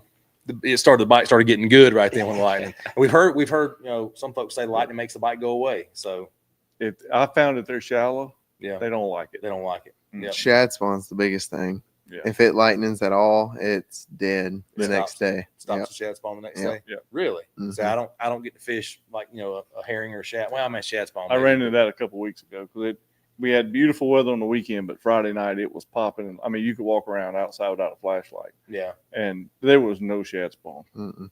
at all. Gotcha. And then Jason said he's had a driver drop food off the bridge to his boat. I like it. Listen, Hey, I pulled up the waterfront many a time, power pole down, and walk across and pick up my hamburger and walk back and sit in the boat and eat it. there's a reason why they put that stuff close to water. They know fishermen are going to buy that stuff. And Steven, I saw your question earlier, and we'll touch it if you guys want to. I don't know if y'all want to mess with that or not. I don't like giving him, not Steven, I don't like giving the person he's listing there a platform on our show. But I did see the comments that were made a little bit, but I don't watch his stuff enough to. I can proudly say I've only seen one of his videos. Yeah, I mean, I will not watch them. I scroll through YouTube and it'll autoplay stuff, and you'll get. I can't scroll fast enough past some of his stuff sometimes. And there's times I do watch his stuff, but No, I can't do it with that soggy beef jerky hat he's got on. beef Looks all jerky. wet. Soggy beef jerky. I'll say this, and this just speaking from purely my standpoint on it. Most of these guys out there catching fish, whether it be the high school kids, and I don't mean kids, young men, college guys, up to and beyond that, into opens and elites and MLFs or whatever you want to say, even to your local guys, could kick our teeth in most of the time. 70, so they could whip 70% of the people that are out there fishing with or without live scope. And I'll say it like that. So I don't put a lot of cloud or content into that. No, and yeah, Steven, I know you agree. I saw it earlier. I don't like the fact that it gets put out there with certain names like flat brimmers and stuff like that. I think we're kind of, we were young once and we had the old guys telling us we couldn't do something because of our age, and we were doing it, but we were told we couldn't do it. So I'm not a big fan of the. I'd outfish Randy V on Lake Lanier without live scope any day of the week. There you go. If you heard that challenge, Randy, we gladly invite you down. Has he got to be in a kayak though? He can go in his boat. He can I go don't in his care. boat. There, you heard it first here on Fish North Georgia that Alex Purse could take Randy B in a tournament or in a little 2-man tournament on Lake Lanier any day of the week. I'd outfish him anytime on Lake Lanier. Live scope or not. I'm telling you right now, I've fished. We fished with Dowie last year. I know now we're going down this rabbit hole, and I'm sorry if we are, but I'm just going to say it. And there was 2 kids there, and I don't know if they fished from Montevallo. I don't know who they fished for. Jim may know. He remembers. They were in a rat boat. 2 young guys. I say kids. They're not kids. They're young guys. And they got to spend the whole week on the lake, and they figured it out. Caught a 28, 29-pound bag the next tournament. Well, not to be undone, Kyle Welcher the next week spent time on the water, and he comes in with a 28, beats those guys. I mean, listen, if we got to spend as much time on the water as some of these guys do nowadays, we could all probably get a lot better than we are. And I don't have any. I think that is the biggest deciding factor. Like I said, when you go to Gunnersville, you go up there and you drop in, and Jacob Wall drops in, Swindle and Wiggins drop in, and Cal Lane drops in, and Dylan and Carter drop in, and Hayden Marbert drops in. You're just behind on time. I have the same stuff they got. But like I said, I'm there. I fished Saturday morning, took the wife and kids out Saturday night, rode the pontoon boat, all this, and then I fish against them on Sunday. And I know that, and that's okay. I do that because I want to. But you can't replace time on the water. Right. You cannot. You can take every electronic off. You can put every electronic on. It's about being on the water, finding fish, patterning fish, especially up there because those fish move so much. And you'll learn that. Like you will catch them like on a spark plugs one day, and you won't get a bite the next day. Like they just packed their suitcase up and went down the river. Yeah.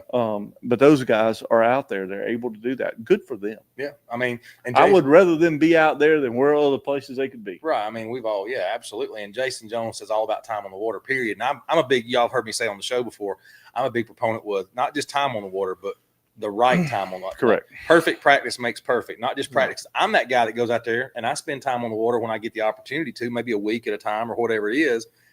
And I like catching fish. So I'll get out there and find a school and I'll sit there and pick them to death. Well, that's not going to win a tournament. No. But so my time on the water, I say you got to spend the right kind of time on the water, not just going out there fishing and throwing your 5 favorite lures. You can't just go to the same old spots and Right. throw the same old stuff every gotta time you scan go. with electronics, side scan, down scan. I mean, hearing them interview Paul Marks talking about Tucker Smith, talking about how great of a side scanner he is. I mean, when's the last time you heard somebody say, this dude right here knows what he's doing on side scan? I mean, you know, we're taking away from the fact that they're using that kind and of. everybody on this podcast and every other podcast, if you take that are weekend fishermen like a lot of us are, Mm-hmm. take a week, 10 days off of work, and you fish every day, and see how well you are in tune with the lake at the end of that 10 days versus where you started.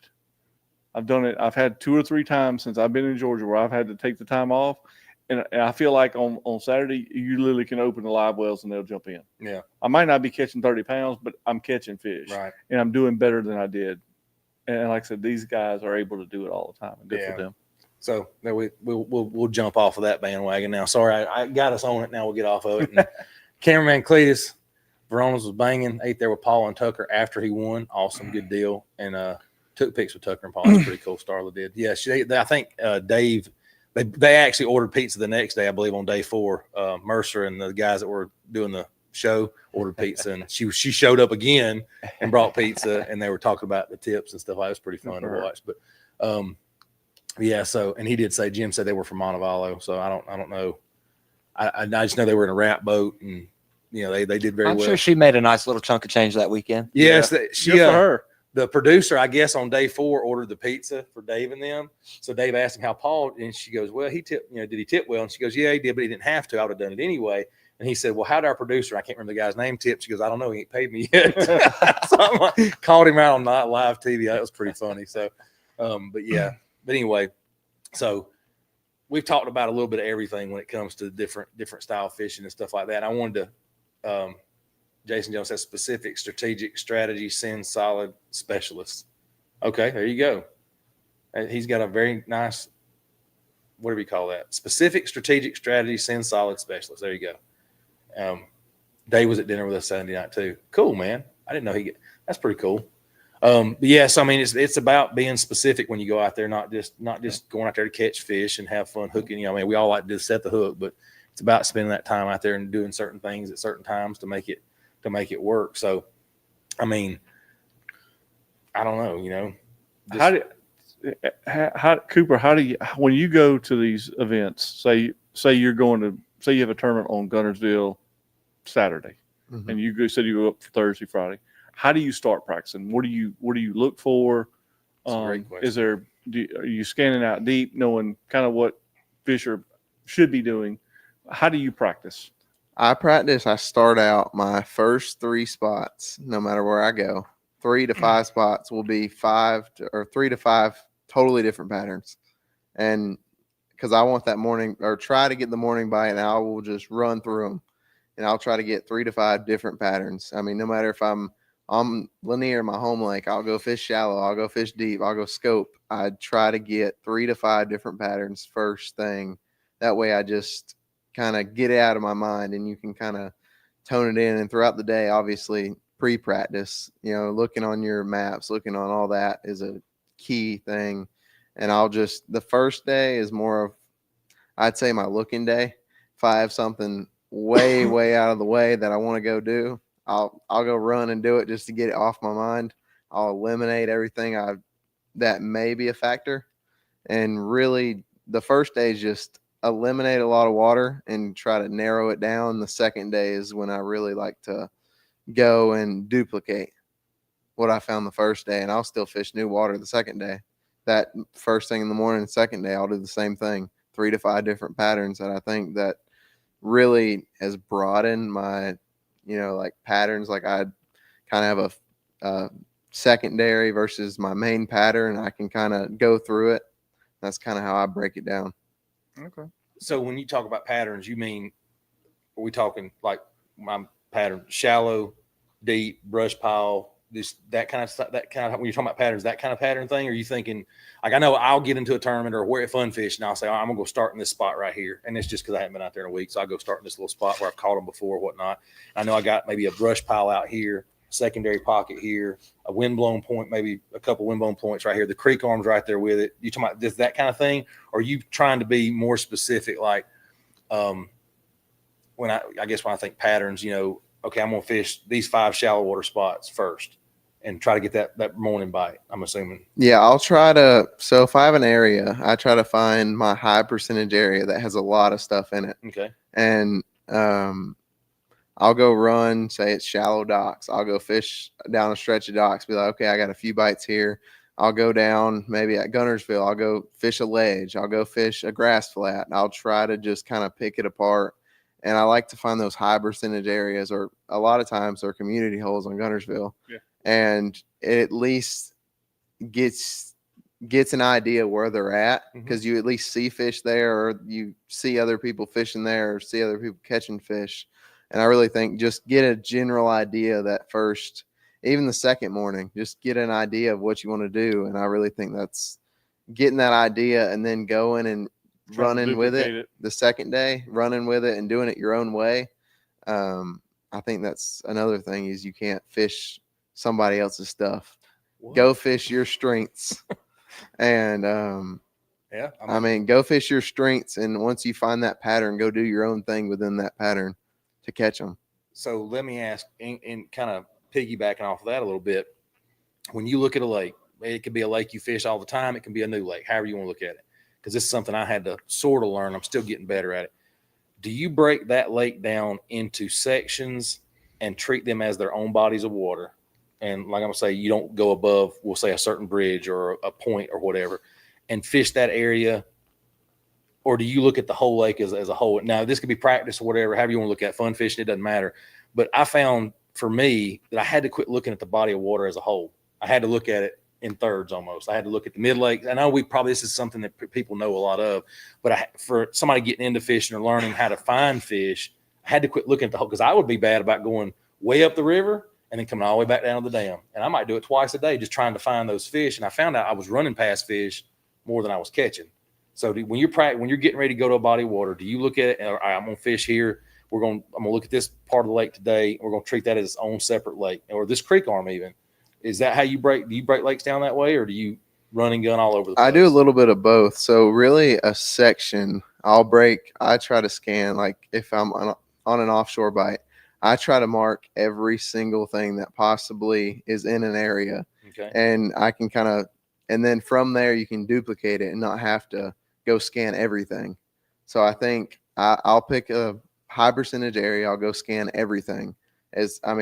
Even stuff that everybody overlooks, nobody thinks there's ever fish on, I'll go scan it anyways, or go fish it anyways. And I think really picking out a specific area that looks the best to you, and like really fishing it and breaking it apart, and then going from there all over the lake. And I think just section by section and picking it apart. And I mean, even if I know like Lanier, most tournaments are won on the south end.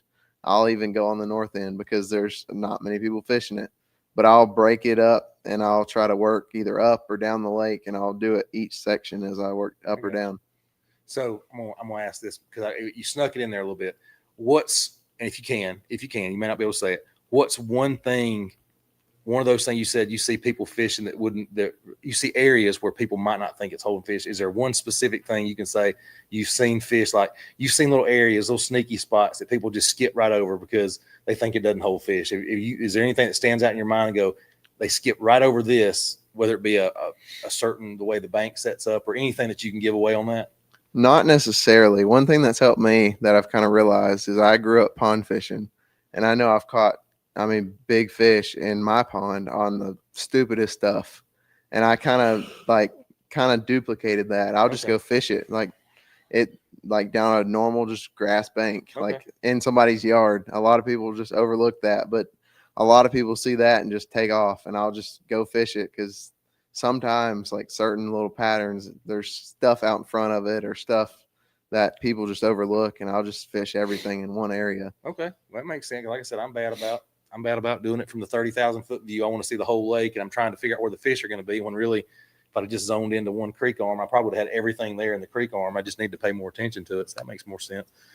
T-Times, what's up, fellas? Jumping on late tonight. So skip this if it's been covered. When top water popping off on Lanier, my bait isn't getting hit. What do I change first, technique or bait? So he's saying basically top water. I'm guessing top water is not getting bit on Lanier right now. And have you had any top water luck? I mean, I've been catching them. I haven't been targeting like fully committed to topwater gotcha. quite yet, but I do throw it in there occasionally if I see them set up. And I Okay. think that's one thing, people commit to one thing. Even, live scope is a big thing. I don't just go throw topwater all day. I base it off of how the fish are set up. Right. So if I see fish up in the water column, I'll go throw a fluke. I'll go throw a topwater. But if they're not, I don't worry about it. Yeah. I don't pick it up.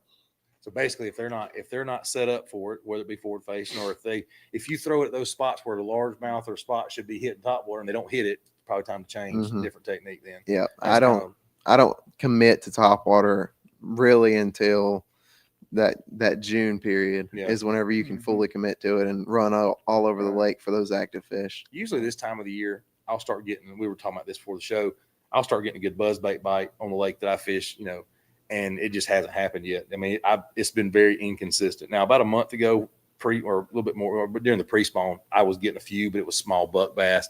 But I'm not seeing that, like you just said, the June timeframe will be when it really should start to get hot. And when it fires off, like that June time frame, if you're talking about, seeing fish on, if you're looking at them on forward facing, if they'll come up and not commit, that's usually a bait change.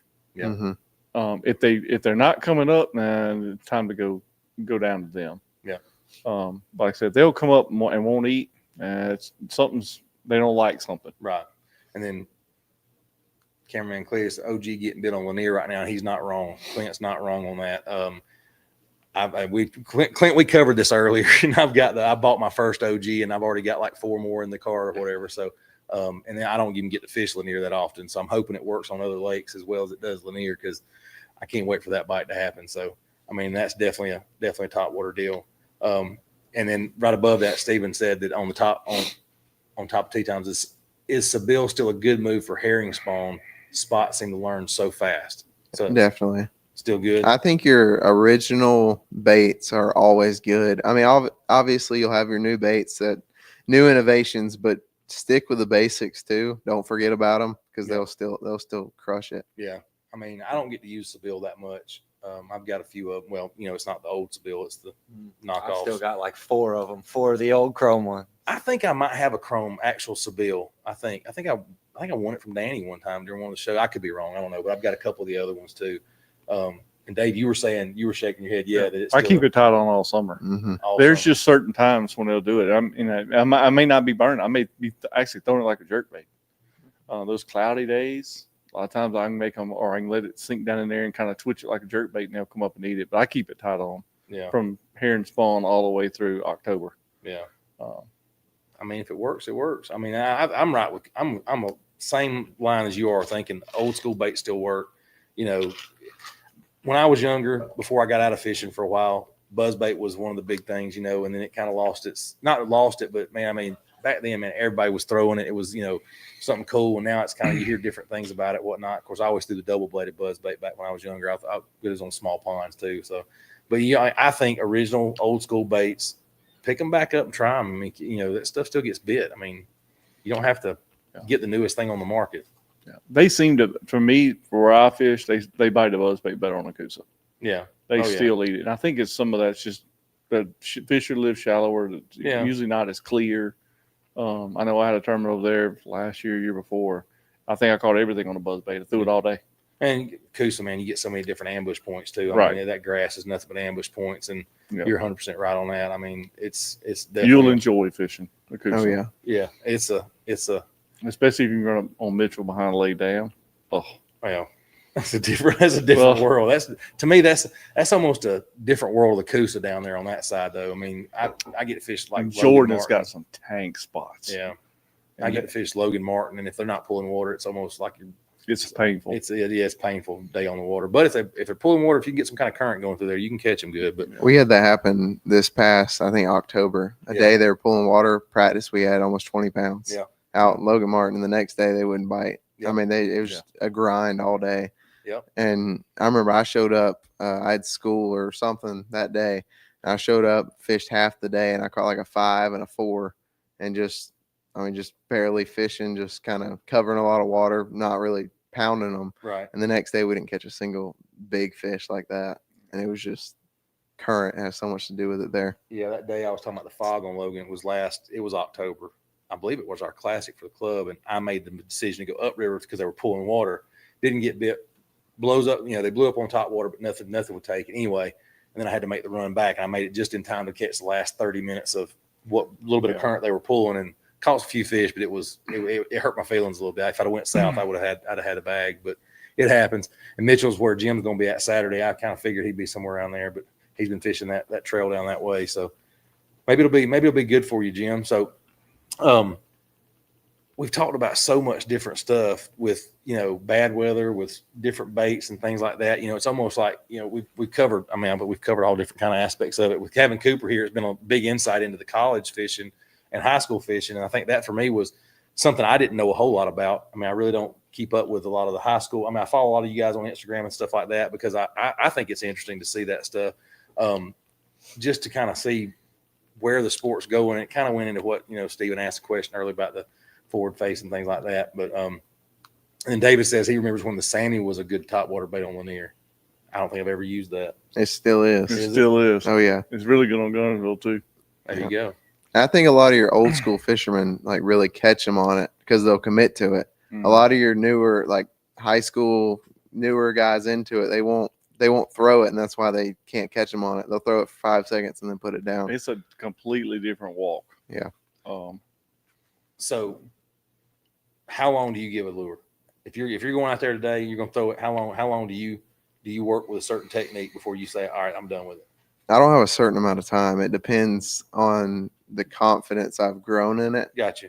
If I know eventually it'll click, like I'll get 5 bites and I know a lot of confidence in it, then I'll stick with it longer. But if it's something I don't have a ton of confidence in that day, then I won't stick very long. Fair enough. I mean, Dave and I were talking about some of this stuff, you know, the ledge fishing earlier and the white bass and stuff like that. It's like, hey, if they're biting, if they're there, stay there, kind of, you know, have patience kind of thing. We talk about slowing down a little bit, not being quite so, because I'm guilty. Jim will know. Jim knows.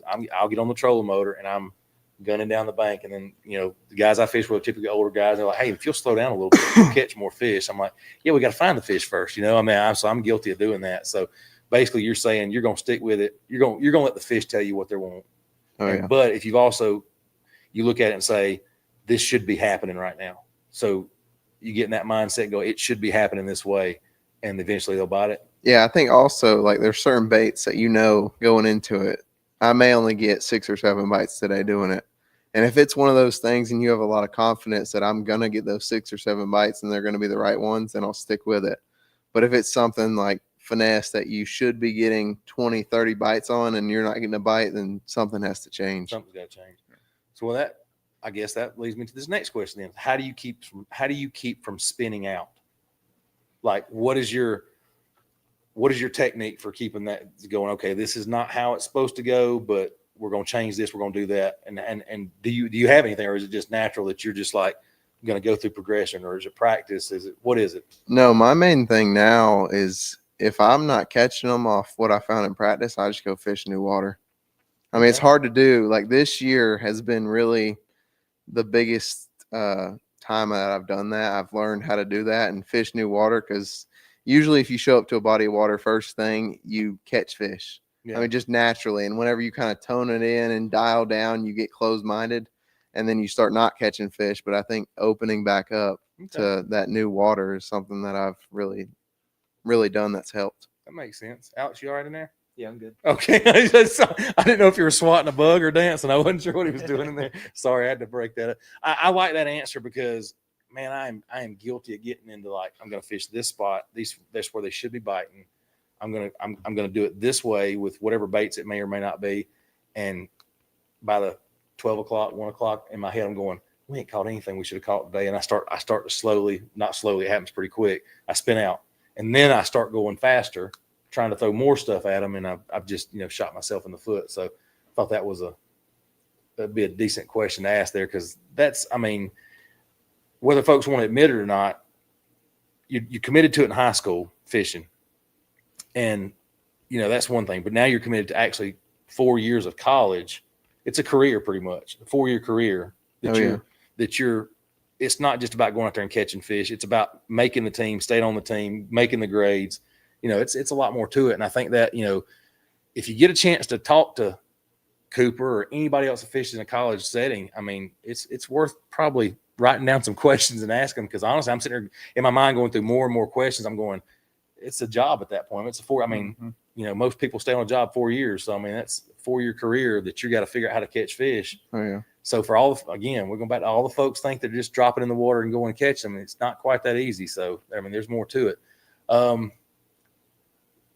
There we go. That's a good question from Yard. Favorite rain gear without breaking the bank, or is the high dollar gear the best investment? That's a great question. Because I was actually thinking about this today, and I'll let anybody take it for the rain gear question. Whoever wants to take it first. What you wear, Alex? Because you sit down, and that's the worst place to be when it's raining. I have the Magellan Pro Angler Jacob Wheeler stuff from Academy. Yeah.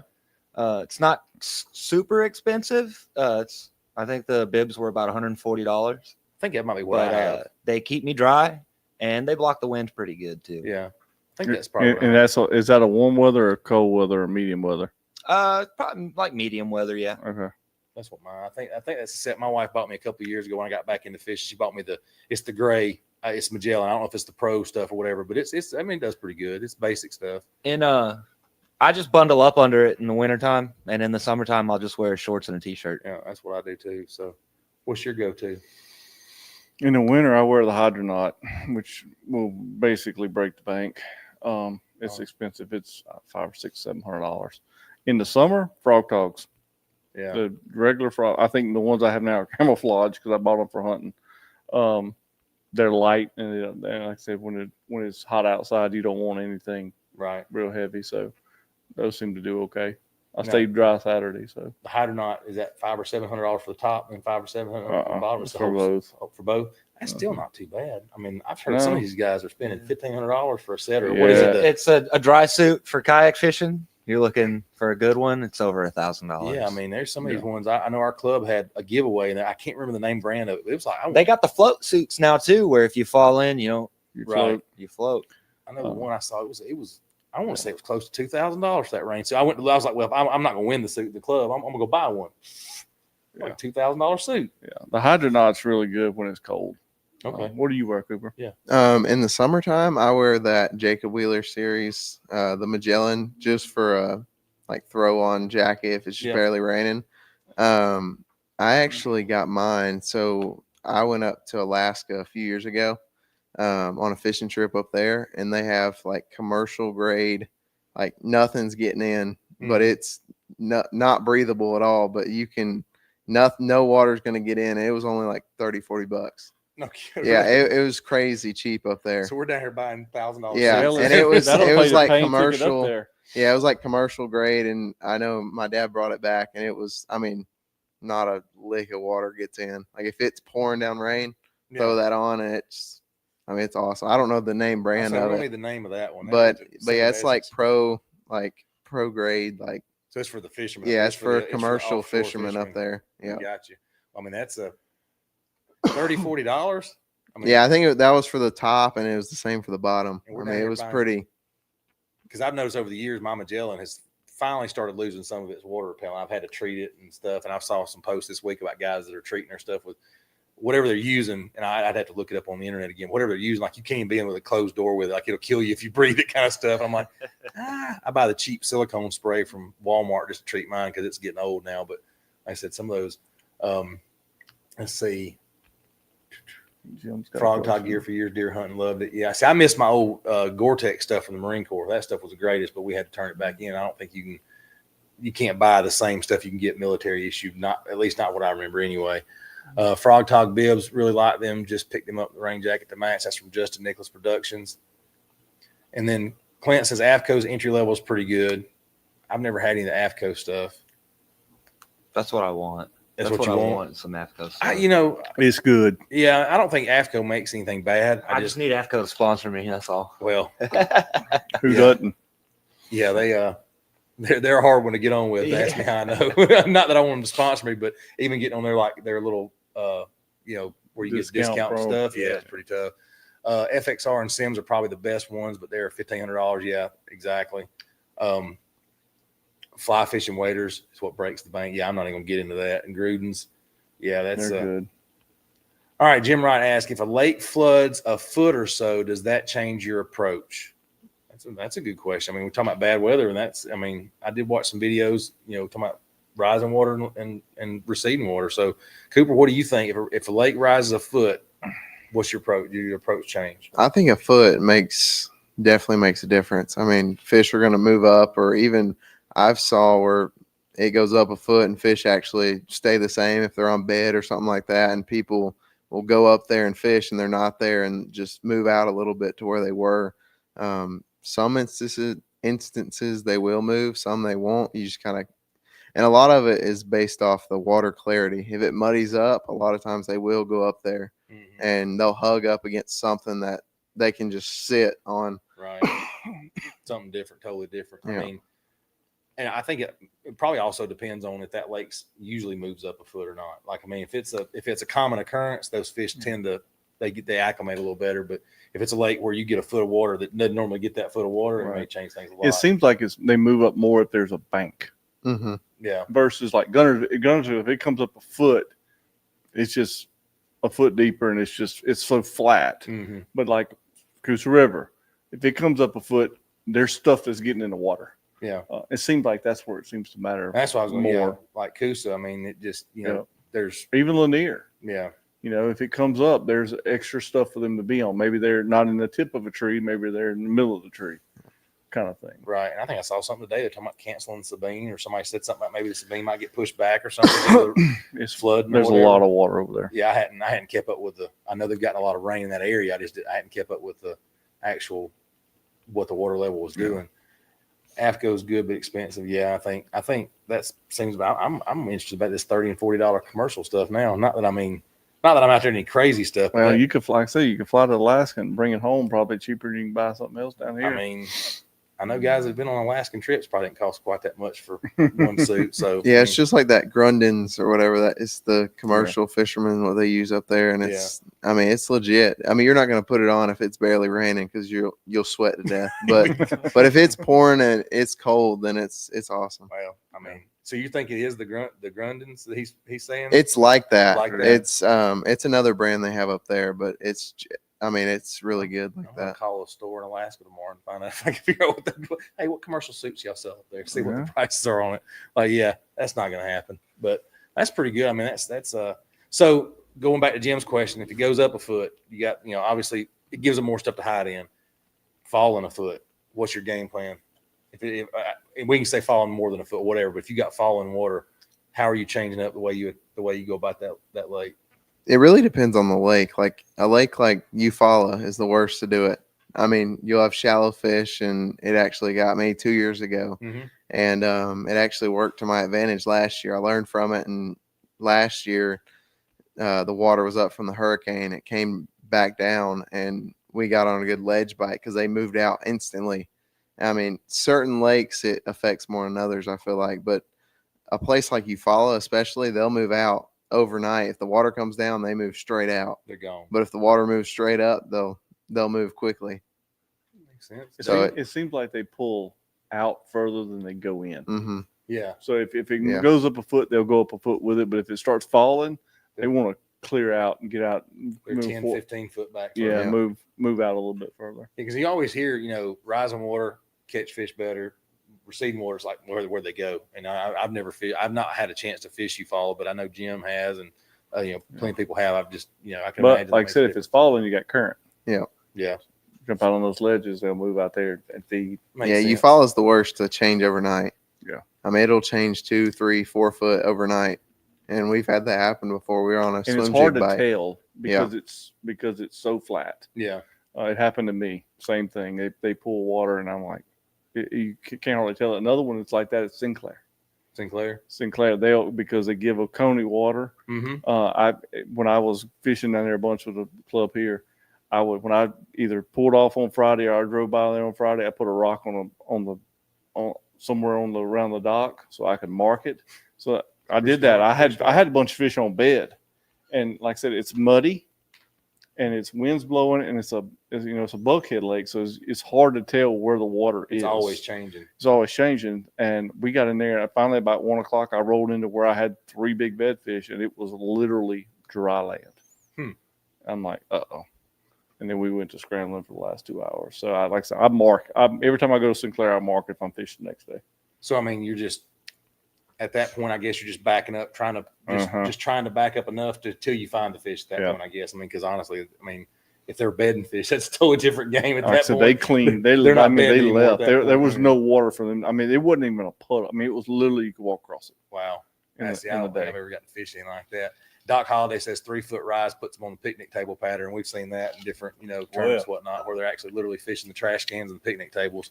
I mean, like I said, it's always the rising water that you hear people catching them good, and it's the falling water that seems to really mess up most folks. And again, the Eufaula thing, that makes perfect sense. And even Guntersville, water gets pulled down.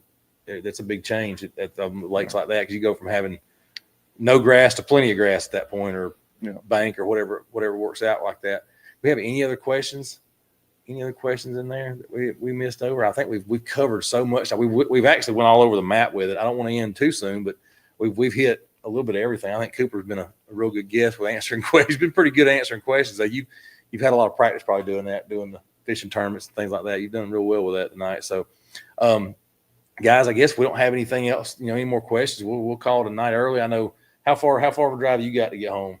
About 30 minutes. It's not too bad. Not too bad at all. But I don't want to keep you too late, because I know it's when's graduation? Next Friday. Next Friday. Yeah, but I'm done. You're done. So you're over. You're not having to go to every day? Mm-mm. Well, you can't beat that then. Fishing- What are you going to major in? Yeah, that's a good. Yeah. Business. Okay. Yeah, business is your fishing. Everybody who fishes, that's Marketing business. business. Yeah, that's your one thing that everybody does in fishing. I'll tell you, that's what I got my degree in, and it's a good all around, general degree. It covers a lot of bases, unless you really know something you want to do specifically. Like I know people that have gone biology, or there's some other stuff that they're like, I can't find a job. My daughter is going to school, and her teacher is a doctor, and they're like, yeah, we got teaching jobs, because it's like hard to find a job. So business is a good all around. You can use that everywhere you go, no matter what, and especially in the field you're trying to step off into. That'll be a real good thing. So guys, if that's all we got, are we at the bottom of the questions now? Yeah. What's that? We'll get those last couple. Muddy water, what color buzzbait and trailer? Jim Wright. Muddy water, what color buzzbait and trailer? Who wants to jump on that one? Anybody? Black. Yeah, black and blue. Black and blue. What color? Trailer, same color? Or Yeah. well, Yeah, see, I'm I use a after that. skirt, so I don't throw a skirt on my You just throw, buzz you just throw bait. a soft plastic. I on would there. throw like a frog or an MRE or something Yep. like that. Cooper, what are you throwing? Either white or black. That's my I mean, Yeah. a buzz bait, you don't need any different. Yeah. I throw a white buzz bait, but I have a brim color, but basically it's going to look dark in the water. The fish is not going, that's a brim going by, just, dark shadow going by. So I'm the same way with that one. And the last one, I'm guessing we're on the post spawn now. Yeah. We're pretty much everything I've fished so far has been solid post spawn.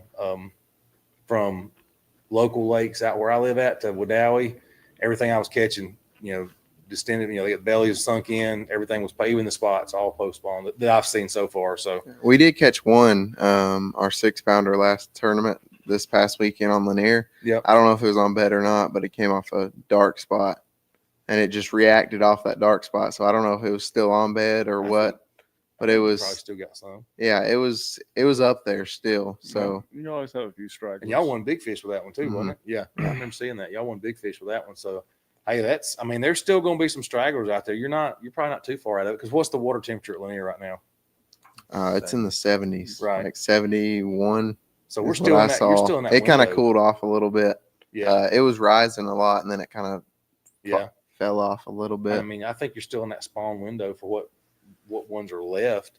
I know up until last week, I was catching them. What they seemed like they were still protecting, fry guarding pretty hard. So there still may be some still actually on the bed, still doing their thing. So, guys, if that's it, that's all we've got tonight. So we appreciate y'all stopping by and hanging out with Cooper. Make sure you follow him one more time. Where can they find you on social media? Yeah, so I'm on Facebook, Instagram, TikTok. It's all Cooper Moon Fishing. Cooper Moon Fishing. He'll be going to school at Montevallo. And when do you start there? August 15th. August 15th. Yep. Man, come on, I'm telling you, it's a 4-year career of fishing. Hey, that's awesome though. Congratulations on that. I look forward to seeing more of your stuff out there. Like I said, I've kept up with you for a little while, seeing all the stuff you do. Is there any sponsors you want to shout out while you're on the show, folks that have helped you along the way that you want to shout out? Yeah, I mean, just everybody who supports me. I mean, even on Facebook, I get comments all the time. Those don't get unnoticed. I mean, just congratulations, good lucks. And obviously all my sponsors, I can't name them all, but Right. Tactical Tungsten, Spot Choker, Impulse Lithium Batteries. That's just to name a few. I really think without them, I mean, it's traveling all over. It's really tough. So everybody who ever supported me and all my sponsors and partners and anything like that, a huge thank you. Good deal. Yes, young man's going places. When he started off, thanking the people that just said thank you. That right there says a lot. That right there shows maturity beyond years. If I can say it myself. So guys, we appreciate it. Thanks for joining in. Y'all make sure you hit that like button. And after the show's over, go in there and leave some comments in the once the show goes, back over to YouTube, leave some comments in there too. I know everyone's probably get a couple of comments in there, but we appreciate all the support here at Fish North Georgia, and we'll see you next time.